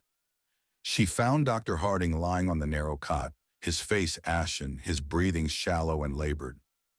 He was burning with fever, his body racked with chills. The sickness had claimed him too. She knelt beside him, her hands gently examining him, her mind racing. She needed to help him. She needed to find a way to reduce his fever, to ease his pain. But she also knew that she had to protect the others, that she had to find a way to stop the mob outside. She quickly gathered some herbs from her medicine pouch, the familiar scent a small comfort in this chaotic situation. She prepared a tea, her hands moving with a practiced efficiency, her mind focused on the task at hand. As she worked, she heard the pounding on the church doors growing louder, more insistent. The mob was trying to break in, their anger fueled by Jedediah Stone's relentless accusations. She forced herself to remain calm, to focus on what she could control. She had faced danger before. She had faced prejudice and hatred. She would not let fear paralyze her. She would fight for the sick, for Father Michael, for her people, for herself. She administered the tea to Dr. Harding, her touch gentle and reassuring. She whispered words of healing, of encouragement, of hope. As she sat beside him, waiting for the tea to take effect, she thought of Father Michael, of the courage he had shown, of the sacrifice he was making to protect her, to protect the others. She thought of the kiss they had shared, the forbidden touch that had ignited a storm of emotions within her. She knew that their love was impossible, that their paths were destined to diverge. But she also knew that she would never forget him, that he had touched her heart in a way that no one else ever had. He'd shown her the best a different world could offer, and she, perhaps, had done the same.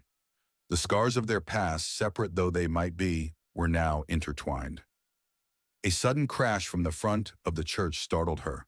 The mob had broken through the doors, their angry shouts filling the sanctuary. Willow rose to her feet, her injured shoulder throbbing, her heart pounding in her chest. She knew that she had to face them, that she had to find a way to stop this madness. She grabbed a heavy wooden cross that hung on the wall, the only weapon she could find. It was a symbol of Father Michael's faith, a symbol of peace and love. But now, it would serve as a weapon of defense, a desperate attempt to protect the innocent. She steeled herself for what was to come. As they burst in, fueled by fury and ignorance, Willow was small against them, but unbowed. She had faced down spirits. She had almost paid the price for their anger. The scars of her past, of a persecuted people, of a life lived on the edge of survival, were etched deep. And they gave her a strength that even she did not fully realize she possessed. The mob, with Jedediah leading them, weapons raised, were met not by a cowering savage, but by a woman, wounded but unbent, ready to fight, ready to defend, ready, if need be, to die. The showdown had begun, and the church, once a sanctuary, was now a battleground. Chapter 13. Whispers turn to shouts. The mob, a chaotic mass of angry faces and makeshift weapons, surged into the church, their fury a palpable force. Jedediah Stone, his face contorted with rage, led the charge, his rifle held high. "There she is," he roared, his voice echoing through the sanctuary. "The witch! She's the one who brought this curse upon us." Willow stood her ground, holding the wooden cross before her like a shield, her injured shoulder throbbing, her heart pounding in her chest. She met Jedediah's gaze, her dark eyes unflinching, her expression a mixture of defiance and determination. "I did not bring this sickness," she said, her voice clear and strong, carrying above the din of the mob. "I am here to help, to heal." "Lies!" Jedediah shouted. "You and the priest, you've consorted with the devil. You've angered the spirits." The mob murmured in agreement, their fear easily manipulated by Jedediah's words. They were simple folk, farmers and ranchers, their lives shaped by hardship and superstition. They were desperate for someone to blame, someone to punish, for the unseen enemy that was ravaging their town.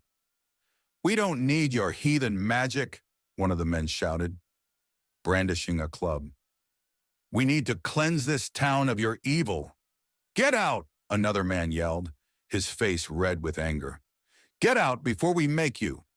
Willow stood firm, her grip tightening on the wooden cross. She knew that she couldn't reason with them, that their fear had blinded them to reason, to compassion, to any sense of decency. "I will not leave," she said, her voice unwavering. "These people are sick. They need my help. They need your help. They're beyond help," Jedediah shouted. "They're cursed, and you're the one who cursed them." He raised his rifle, aiming it directly at Willow's heart. The mob fell silent, their eyes fixed on the scene unfolding before them, their breath held in anticipation. "Jedediah, don't!" a woman's voice cried out from the back of the church. It was one of the women who had been tending to the sick, her face pale and drawn, her eyes filled with terror. Jedediah ignored her, his finger tightening on the trigger. "This is for the good of the town," he said, his voice cold and ruthless. "This is for the salvation of our souls." Just as he was about to fire, a figure burst through the doorway, his clothes torn and bloodied, his face a mask of fury. It was Father Michael. "Stop!" he roared, his voice echoing through the church. He charged towards Jedediah, tackling him to the ground, the rifle discharging harmlessly into the ceiling. The two men grappled on the floor, a tangle of limbs and rage, their struggle a physical manifestation of the conflict that had been brewing between them. The mob, momentarily stunned by Father Michael's sudden appearance, hesitated, unsure of what to do. Some of them tried to intervene, to pull the two men apart, but the fight was too intense, too chaotic. Willow, seeing her chance, rushed towards the altar, her injured shoulder screaming in protest. She grabbed the wooden box containing the sacred necklace, the key to lifting the curse, the symbol of hope for redemption. She held the box aloft, her voice rising above the din of the struggle. "This is what you fear," she shouted. "This is what you blame for your suffering. But it is not a curse. It is a blessing. It is a symbol of healing and protection." She opened the box, revealing the necklace, the blue stones glowing with an ethereal light. The mob gasped, their eyes fixed on the artifact, their fear momentarily replaced by awe. "This belongs to my people," Willow continued, her voice filled with passion and conviction. "It was stolen from us, and its theft has angered the spirits. But we can return it. We can restore the balance. We can heal this town." Her words, amplified by the power of the necklace, seemed to penetrate the fog of fear and prejudice that had gripped the mob. Some of them began to waver, their anger replaced by doubt, their hatred by a glimmer of hope. But Jedediah, fueled by his own deep-seated hatred and his thirst for vengeance, was not swayed. He managed to break free from Father Michael's grip, his face contorted with rage. "Don't listen to her," he shouted. "She's lying. She's trying to trick you." He lunged towards Willow, his hands outstretched, his intention clear: to snatch the necklace, to destroy the symbol of hope, to silence the voice of reason. Father Michael, seeing the danger, reacted instantly. He tackled Jedediah again, this time with a renewed ferocity, his blows fueled by a righteous anger, by a desperate need to protect Willow, to protect the innocent. The two men crashed to the floor, their struggle a brutal dance of desperation and determination. The mob watched in stunned silence, their whispers turning to shouts, their fear and anger colliding with a flicker of hope, a glimmer of understanding. The necklace held aloft by Willow was a beacon, a symbol of a possible future, a future free from sickness, free from prejudice, free from the darkness that had descended upon redemption. The battle, fought with fists and faith, with hatred and hope, raged on, and the fate of the town, of Willow, and of Father Michael hung precariously in the balance. Chapter 14. The Heart's Uncharted Territory. The fight between Father Michael and Jedediah was brutal and desperate, a clash of ideologies as much as a physical struggle. The church, once a sanctuary, echoed with the sounds of grunts, blows, and the splintering of wood as pews were overturned in the melee. The mob, initially a unified force of fear and prejudice, was now fractured, their certainty shaken by Willow's words and the undeniable power emanating from the sacred necklace. Willow, holding the necklace aloft, watched the struggle with a mixture of fear and determination. She knew that Jedediah represented the darkness that had gripped redemption, the hatred and ignorance that had fueled the curse. She also knew that Father Michael, fighting with a ferocity she had never seen before, was not just protecting her, but also defending a fragile hope, a chance for healing and reconciliation. She saw an opportunity. While the mob was focused on the fight, she moved towards the center of the church, her voice rising above the din, clear and strong. "This sickness," she shouted, holding the necklace high, "is not a punishment. It is a consequence of our actions, of our disrespect for the land, of our hatred for those who are different." Her words, amplified by the power of the necklace, seemed to hang in the air, penetrating the hearts and minds of those who were still listening. She saw doubt flicker in their eyes, saw their anger begin to wane, replaced by a glimmer of understanding. "We have angered the spirits," she continued. "We have disturbed the balance. But we can make amends. We can return what was stolen. We can heal this town not with violence, not with hatred, but with compassion, with understanding, with respect." She looked directly at the mob, her gaze unwavering, her voice filled with a plea for reason, for forgiveness. "We are all connected," she said. "We all share this land. We all suffer together. We must learn to live together, to heal together, or we will all perish together." Her words, spoken with such passion and conviction, began to have an effect. The mob, their initial fury spent, started to waver. Some of them lowered their weapons, their faces etched with doubt, their eyes questioning. Meanwhile, the fight between Father Michael and Jedediah continued, their bodies bruised and bloodied, their strength waning. Father Michael, despite his lack of fighting experience, fought with a righteous anger, fueled by his love for Willow, by his commitment to his faith, by his desperate hope for a better future. He managed to pin Jedediah to the ground, his arm locked around his neck, his face inches from his. "Enough!" he gasped, his voice hoarse. "This madness has to stop!" Jedediah, his face contorted with rage and pain, struggled to break free, but Father Michael's grip was too strong. You'll pay for this," Jedediah snarled. "You and the witch, you'll both pay." "There's been enough payment," Father Michael said, his voice filled with a weary sadness. "Enough suffering, enough death. It's time for healing. It's time for forgiveness." He released his grip on Jedediah, slowly, cautiously. Jedediah, his body aching, his spirit broken, lay on the floor, defeated. The church was silent now, the only sound the ragged breathing of the combatants, the soft sobs of the sick, the whispers of the wind outside. The mob, their anger dissipated, their fear replaced by a fragile hope, stood motionless, their eyes fixed on Willow and Father Michael. Willow, still holding the necklace aloft, walked towards Father Michael, her heart filled with a mixture of relief and gratitude. She knelt beside him, her hand gently touching his bruised face. "Are you all right?" she asked, her voice soft, her eyes filled with concern. He nodded, his blue eyes meeting hers, his expression a mixture of exhaustion and love. It was a love that had been forged in the crucible of shared suffering, a love that had defied the boundaries of their different worlds, a love that had blossomed in the heart's uncharted territory. He reached out, his hand gently touching hers, their fingers intertwining. It was a simple gesture, a fleeting touch, but it was charged with emotion, with a promise of a future that was still uncertain, but filled with a newfound hope.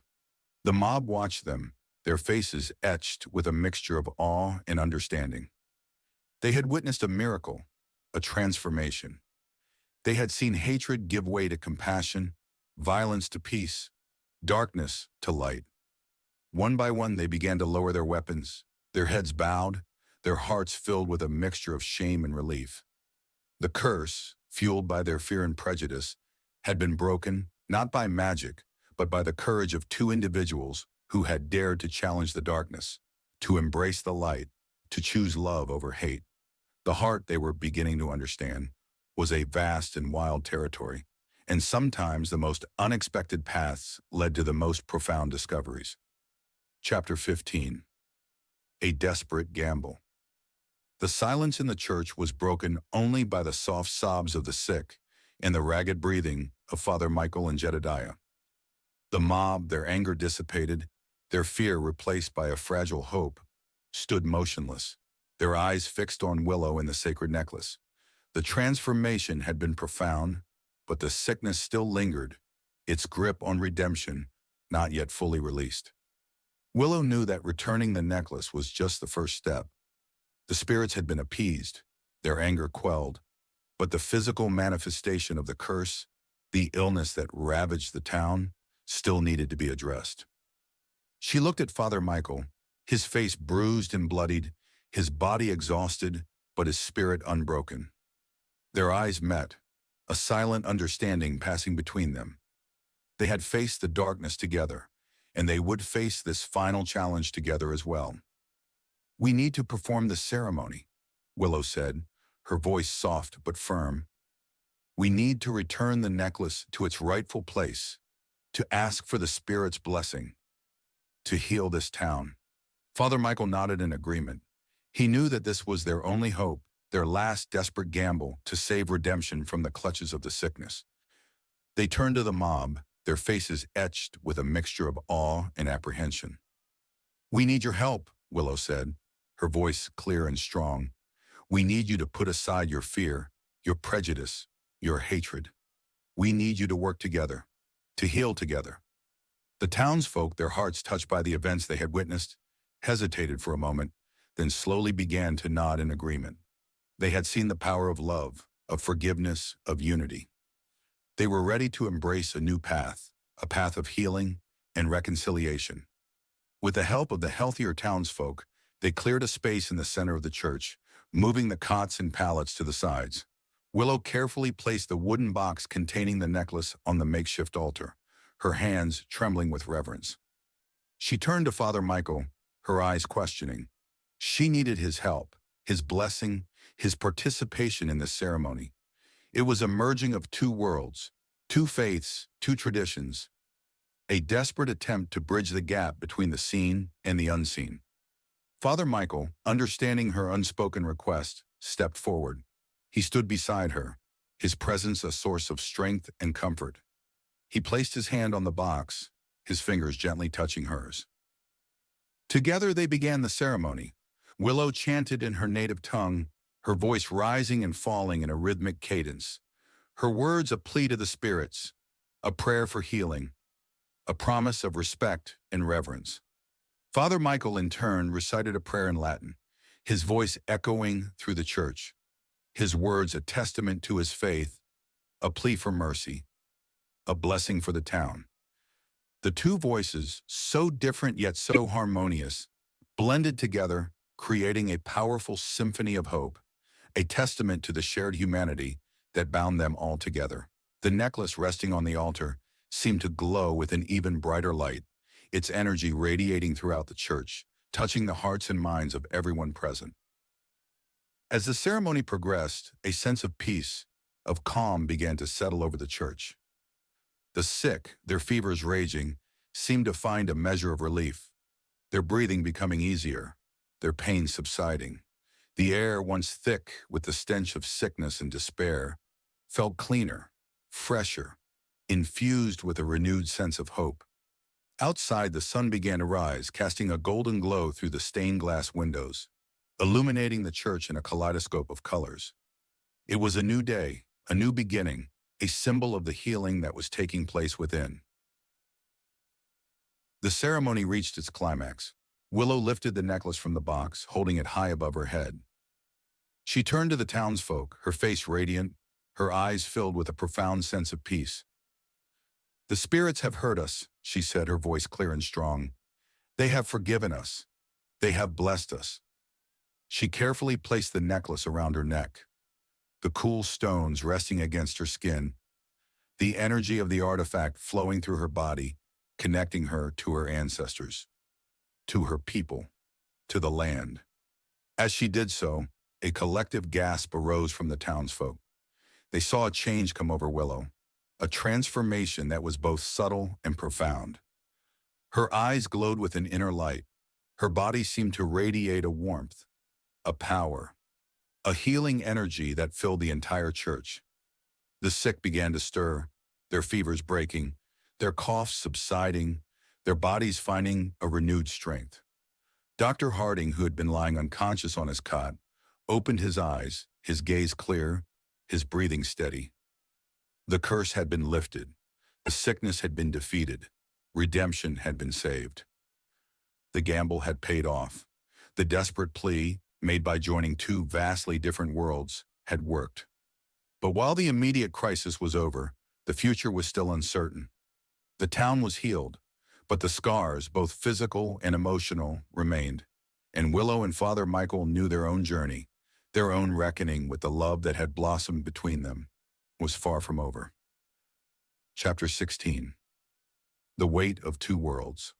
The days following the lifting of the curse were a time of recovery and reflection for redemption. The sick, nursed back to health by Willow, Dr. Harding, and the women of the town, slowly regained their strength. The church, once a scene of chaos and despair, gradually returned to its original purpose, a place of worship and community. The physical wounds began to heal, but the emotional scars, the reminders of the fear, prejudice, and violence lingered. Willow, wearing the sacred necklace, became a symbol of hope and healing for the town. She moved among the people with a quiet grace, her presence a calming influence, her touch a source of comfort. She had bridged the gap between two worlds. She had united a fractured community. She had saved redemption from the brink of destruction. But she also carried the weight of her responsibilities, the burden of her heritage, the knowledge that her path was not her own to choose. Father Michael, his faith tested and transformed by his experiences, found himself at a crossroads. He had witnessed the power of Willow's beliefs, the reality of a spiritual world that extended beyond the confines of his own dogma. He had also experienced a love that was forbidden, a love that challenged his vows, his calling, his very identity. He watched Willow from afar, his heart filled with a mixture of admiration and longing. He saw the way she interacted with the townsfolk, the respect she commanded, the healing she brought. He also saw the sadness in her eyes, the weight of the two worlds she carried upon her shoulders. He knew that he could not stay in redemption, that his presence would only complicate her life, that their love was a dangerous flame that could consume them both. But the thought of leaving her, of abandoning the connection they had forged, filled him with a pain that was almost unbearable. One evening, as the sun set over the prairie, painting the sky in hues of orange and purple, he found her sitting by the riverbank, the same place where they had first met. She was staring out at the water, her expression pensive, her thoughts lost in the vastness of the landscape. He approached her slowly, his footsteps silent on the soft earth. She turned, her dark eyes meeting his. a flicker of recognition, of something more in their depths. "Willow," he said softly, his voice barely a whisper. "Father Michael," she replied, her voice equally soft. They stood there for a moment, in silence, the only sound the gentle lapping of the water against the bank. The air was thick with unspoken emotions, with the weight of their shared past, with the uncertainty of their future. I have been thinking," Father Michael said, his voice hesitant, about us, about what happened." Willow nodded, her gaze fixed on the river. "I have been thinking too," she said. "I know that we cannot be together," he said, his voice laced with a painful resignation. "I am a priest, I have made vows, and you have your own responsibilities, your own people." Willow met his gaze, her dark eyes filled with a profound sadness. "I know," she said. "Our paths are different. They were never meant to intertwine." "But," Father Michael hesitated, his heart pounding in his chest, "but I cannot deny what I feel. I have never felt this way about anyone before." Willow reached out, her hand gently touching his cheek. It was a gesture of comfort, of understanding, of a shared sorrow. "I know," she said, her voice trembling slightly, "and I feel the same." They stood there, their hands touching, their eyes locked, their hearts aching with a love that was both beautiful and impossible. It was a moment of profound intimacy, a recognition of the bond that had formed between them, a bond that transcended the boundaries of their different worlds. "I must leave," Father Michael said, his voice choked with emotion. "I cannot stay here. It is not right. It is not fair to you, or to my calling." Willow nodded, her eyes glistening with tears. She knew that he was right, that his departure was inevitable, that their love was a dream that could never be realized. But the knowledge did not lessen the pain, the sense of loss that washed over her. "Where will you go?" she asked, her voice barely a whisper. "I do not know," he said. "Back east, perhaps, to another parish, to try to forget." He knew that he would never forget her, that she would forever be etched in his heart, a reminder of the love he had found and lost, a testament to the power of human connection, a symbol of the two worlds that had collided and ultimately separated. They embraced, a final, desperate embrace, a farewell that spoke of a love that could never be, a connection that would forever bind them together, despite the distance, despite the differences, despite the weight of the two worlds that pulled them apart. As the sun dipped below the horizon, casting long, mournful shadows across the prairie, Father Michael mounted his horse, his heart heavy with sorrow, his soul burdened by the choice he had made. He looked at Willow one last time, her figure silhouetted against the fading light, the sacred necklace gleaming at her throat. "Goodbye, Willow," he said, his voice thick with emotion. "Goodbye, Father Michael," she replied, her voice equally filled with sorrow. He turned his horse and rode away, disappearing into the darkness, leaving Willow alone by the riverbank, the weight of her two worlds pressing down on her, the memory of their love a bittersweet ache in her heart. The decision was made, the separation inevitable, and the weight of it, heavy on them both, settled like the prairie dust. Chapter 17. Beyond Redemption's Reach. Father Michael's departure left a void in redemption, a palpable absence that mirrored the ache in Willow's heart. The town, though healed from the physical sickness, was still grappling with the emotional and spiritual wounds inflicted by the curse and the subsequent violence. The memory of his courage, his compassion, and his willingness to stand up for what was right lingered, a testament to the impact he had made on their lives. Willow, carrying the weight of her responsibilities and the burden of her lost love, continued to serve her community, her healing touch and quiet strength a source of comfort and hope. She wore the sacred necklace, a symbol of her heritage, a reminder of her connection to the spirits, and a tangible link to the man she could never have. She found herself drawn to the riverbank, the place where she had first met Father Michael, the place where they had shared their last, bittersweet goodbye. She would sit there for hours, staring out at the water, her thoughts lost in memories, in regrets, in the what-ifs that haunted her dreams. She knew that she had made the right decision, that their paths were destined to diverge, that their love was a forbidden flame that could have consumed them both.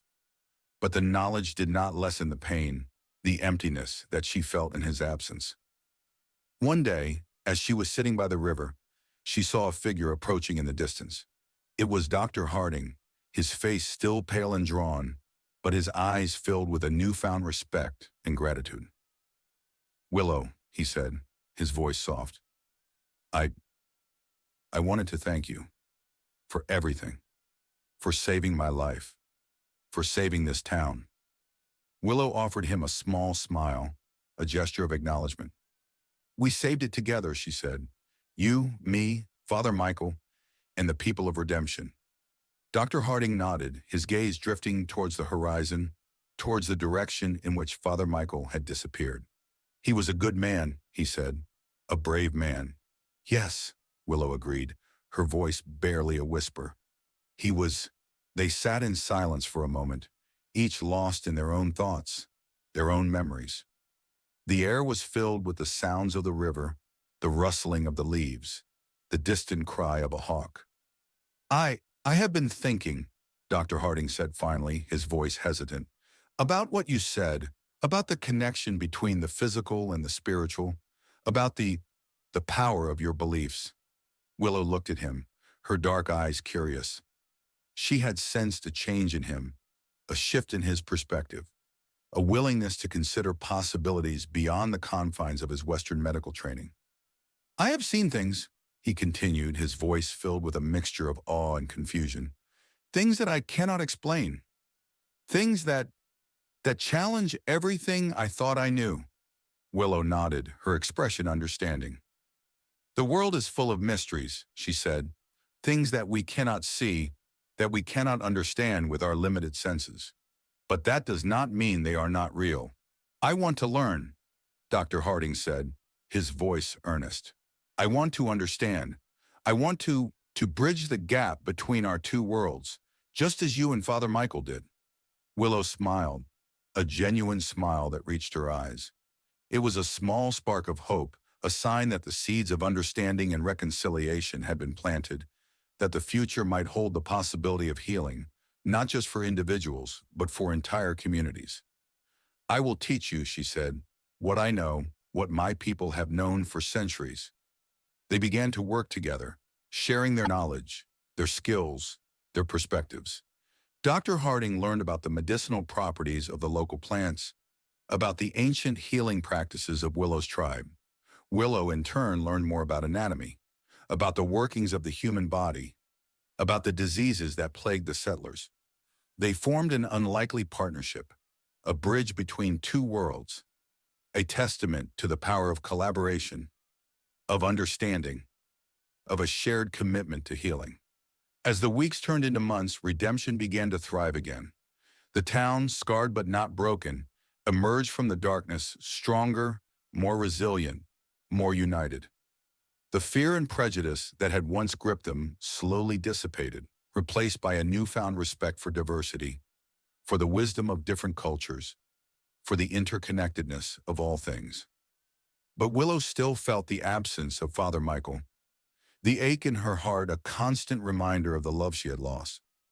She knew that she would never forget him, that he would forever be a part of her. A bittersweet memory that shaped her life, her choices, her destiny. One evening, as she was walking through the town, she saw a group of children playing near the church. They were laughing and shouting, their faces filled with joy and innocence.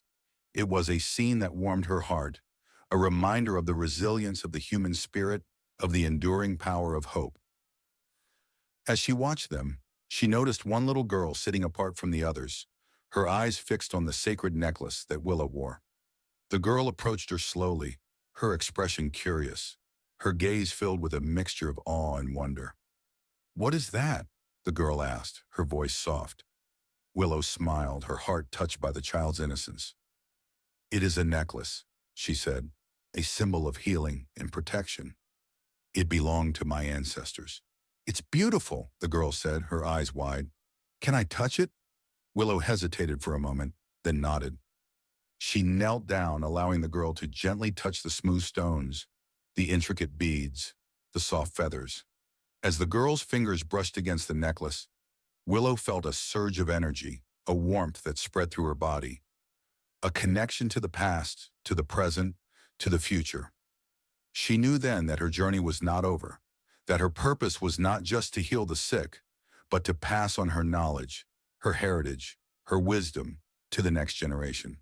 She would continue to serve her community, to bridge the gap between two worlds, to honor the memory of the man she had loved and lost. Redemption, though it had been a place of suffering and conflict, was no longer her limit. It was her starting point.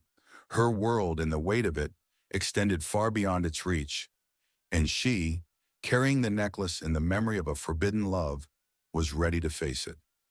The girl's touch, innocent and full of wonder, was a reminder. The past was gone, but the future, vast and unknown, was hers to shape. Chapter 18. A Flicker in the Darkness. Years passed. Redemption, once a town teetering on the brink of collapse, had blossomed into a thriving community. The scars of the past remained, etched in the memories of its inhabitants, but they served as reminders of the resilience of the human spirit, the power of unity, and the importance of understanding and acceptance. The church, once a battleground, stood as a symbol of reconciliation, its doors open to all, regardless of race or creed. Willow, her hair now streaked with silver, her face lined with the wisdom of years, continued to serve as the town's healer. Her knowledge of both traditional and Western medicine, a unique and invaluable asset.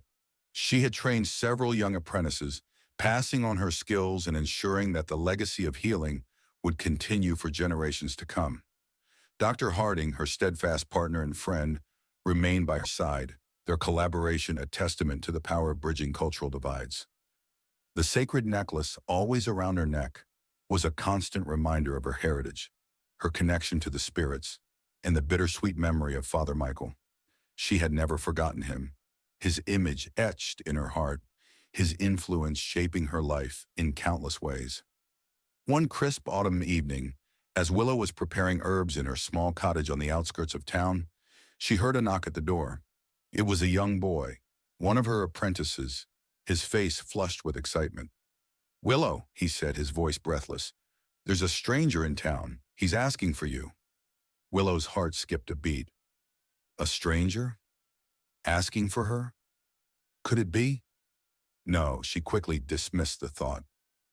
It was impossible. Father Michael was gone, lost to her forever. She followed the boy to the town square, her heart pounding in her chest, a mixture of apprehension and a flicker of hope. As she approached, she saw a figure standing near the well, his back to her.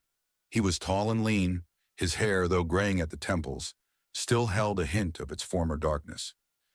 He wore the simple clothes of a traveler, a worn leather bag slung over his shoulder. He turned, and Willow's breath caught in her throat. It was him, Father Michael. Older, weathered, but undeniably him.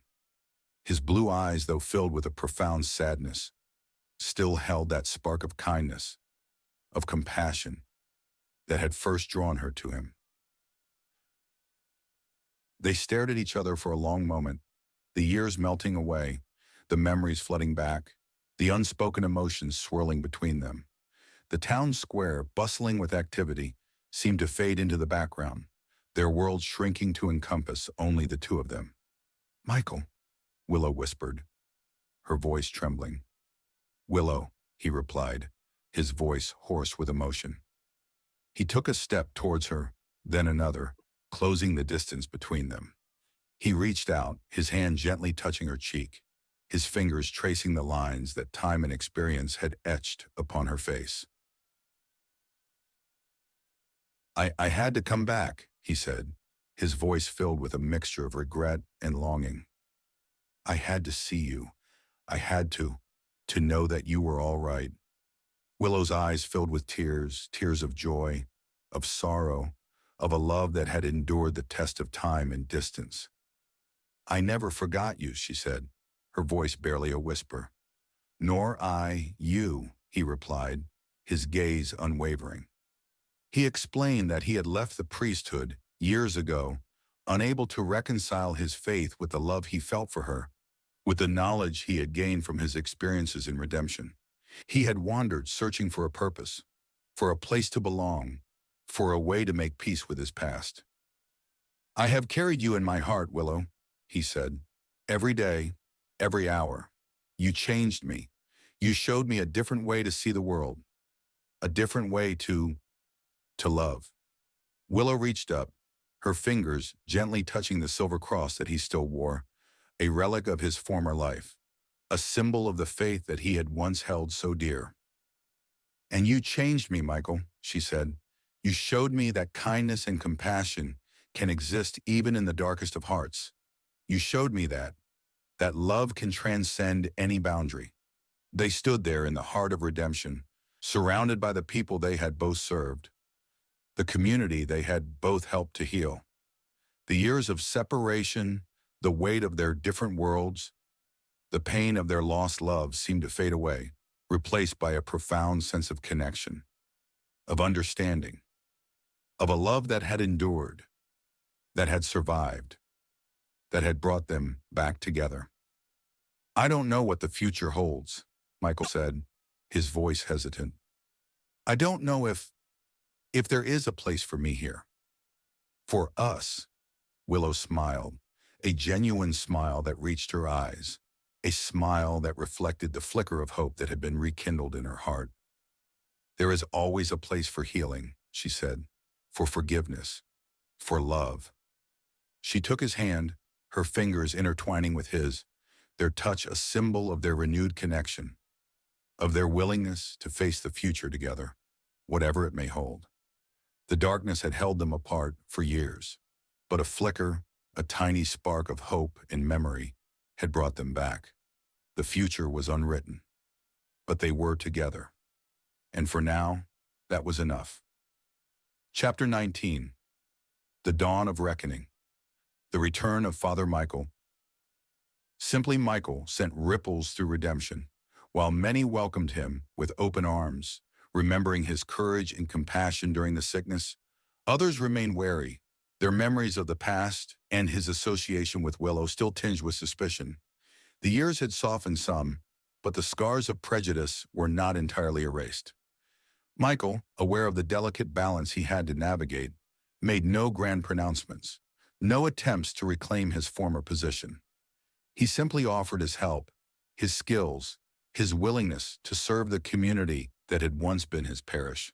He worked alongside Dr. Harding, assisting with the sick, offering comfort to the grieving, sharing his knowledge of medicine and his newfound understanding of traditional healing practices. He and Willow, their reunion a bittersweet mix of joy and apprehension, maintained a respectful distance in public, their interactions carefully measured, their love a silent language spoken only through their eyes. They knew that their relationship, unconventional and still potentially controversial, needed time to be accepted, to be understood. But in the quiet moments when they were alone, the years melted away, and they were simply two souls, reunited by a love that had defied time and distance. They talked for hours, sharing their experiences, their regrets, their hopes for the future. They rediscovered each other, not as priest and medicine woman, but as man and woman, their hearts beating in unison, their spirits intertwined. One evening, as they were walking along the riverbank, the same place where their journey had begun, Michael turned to Willow, his eyes filled with a serious intent. "Willow," he said, his voice hesitant, I know that we have a lot to consider. Our past, our present, our future. But I cannot deny what I feel. I love you. I have always loved you." Willow's heart overflowed with emotion, her eyes glistening with tears. "And I love you, Michael," she said, her voice unwavering. "I have never stopped loving you." He reached out, his hand gently cupping her face, his thumb tracing the lines that time and experience had etched upon her skin. "I want to be with you," he said. I want to build a life with you, here, in redemption, or anywhere, as long as we are together." Willow's heart soared with joy, but a shadow of doubt lingered in her eyes. "But your vows," she said. "Your faith." Michael shook his head. "I have made peace with my past," he said. "My faith is still important to me, but it is not confined to the walls of a church. It is in my heart, in my actions, in my love for you." He paused, his gaze searching hers. "I know it won't be easy," he said. "There will be challenges. There will be those who disapprove. But I believe that we can face them together, that our love is strong enough to overcome any obstacle." Willow nodded, her heart filled with a newfound hope, a renewed determination. She had learned the power of resilience, the importance of forgiveness, the transformative force of love. She was ready to embrace the future, whatever it may hold, as long as she had Michael by her side. But their newfound happiness was soon to be tested. Jedediah Stone, though defeated and ostracized by the community, had never truly relinquished his hatred, his prejudice, his thirst for vengeance. He had been living on the fringes of redemption, a bitter, isolated figure, nursing his grudges, waiting for an opportunity to strike back. He saw Michael's return as a sign, a provocation, a chance to reignite the flames of conflict, to reclaim his lost power, to destroy the fragile peace that had settled over the town. He began to gather a small band of followers, disaffected men who shared his resentment, his anger, his desire for a return to the old ways. He whispered his poison in their ears, reminding them of the curse, of Willow's heathen magic, of Father Michael's betrayal. He stoked their fears, their prejudices, their hatred, preparing them for a final, desperate act of violence. The dawn of reckoning was approaching. The peace of redemption, so hard won, was about to be shattered. The love of Willow and Michael, a beacon of hope in the darkness, was about to face its ultimate test. The whispers had returned, not of spirits, but of men, and they were far more dangerous. The reckoning, the final accounting for all that had passed, was at hand. Chapter 20. The final benediction. The tension in redemption was palpable, a thick, suffocating cloud that hung over the town. Whispers of Jedediah Stone's growing discontent and his gathering of followers reached Willow and Michael, casting a shadow over their newfound happiness. They knew that a confrontation was inevitable, that the fragile peace they had helped to build was about to be tested. They prepared as best they could, gathering support from the townsfolk who had embraced understanding and acceptance, working with Dr. Harding to secure the church and protect the vulnerable. But they also knew that violence was not the answer, that hatred could not be defeated with more hatred. One evening, as the sun dipped below the horizon, casting long, ominous shadows across the prairie, Jedediah and his men struck. They rode into town, their faces contorted with rage, their weapons glinting in the fading light. They were a small band, but their intent was clear: to destroy the peace, to reclaim their lost power, to exact revenge on those they blamed for their misfortunes. "Bring out the witch and the traitor!" Jedediah roared, his voice echoing through the streets. "Bring them out, or we'll burn this town to the ground." The townsfolk, many of whom had armed themselves, gathered in the square, their faces a mixture of fear and determination. They had come too far, had overcome too much, to allow hatred and prejudice to triumph. Willow and Michael emerged from the church, their hands clasped together, their expressions calm and resolute.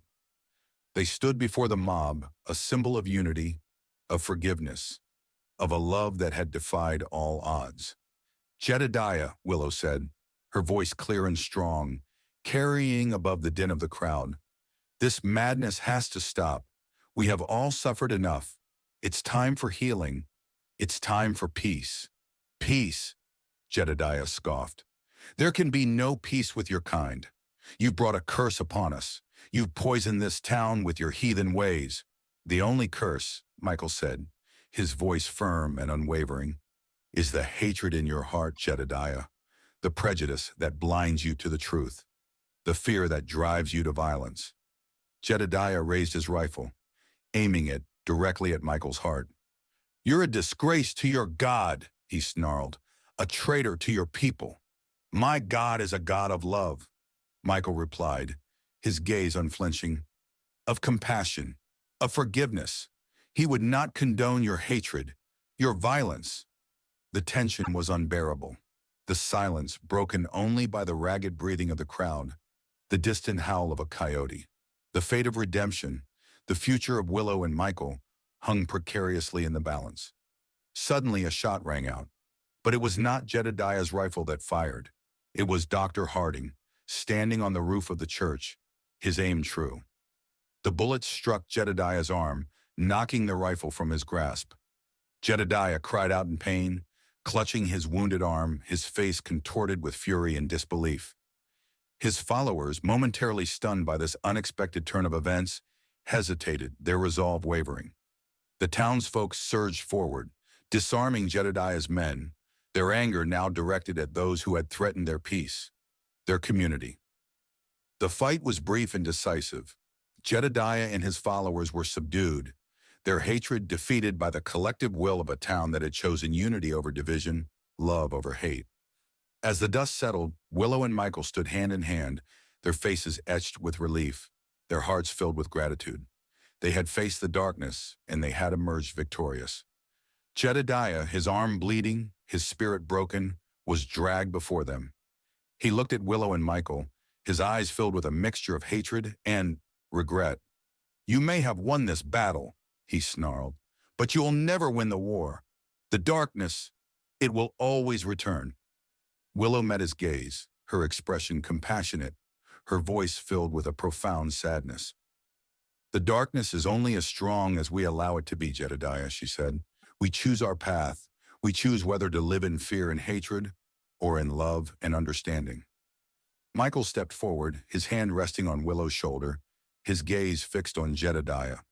"It's over," he said, his voice firm but gentle. "It's time to let go of the past. It's time to heal." He extended his hand to Jedediah, a gesture of forgiveness, of reconciliation, of a final, desperate plea for peace. Jedediah stared at Michael's outstretched hand, his face a mask of conflicting emotions. For a moment it seemed as if he might accept it, as if he might finally choose the path of redemption. But then his hatred, his bitterness, his pride overwhelmed him. He spat on the ground, his eyes filled with defiance. "Never," he growled. The townsfolk, witnessing Jedediah's final act of rejection, turned their backs on him, their hearts filled with a mixture of pity and disgust. He was led away, a broken, isolated figure, his darkness consuming him. Willow and Michael watched him go, their hearts heavy with sorrow. They knew that the battle against hatred and prejudice was never truly over, that the darkness would always lurk in the shadows, waiting for an opportunity to reemerge.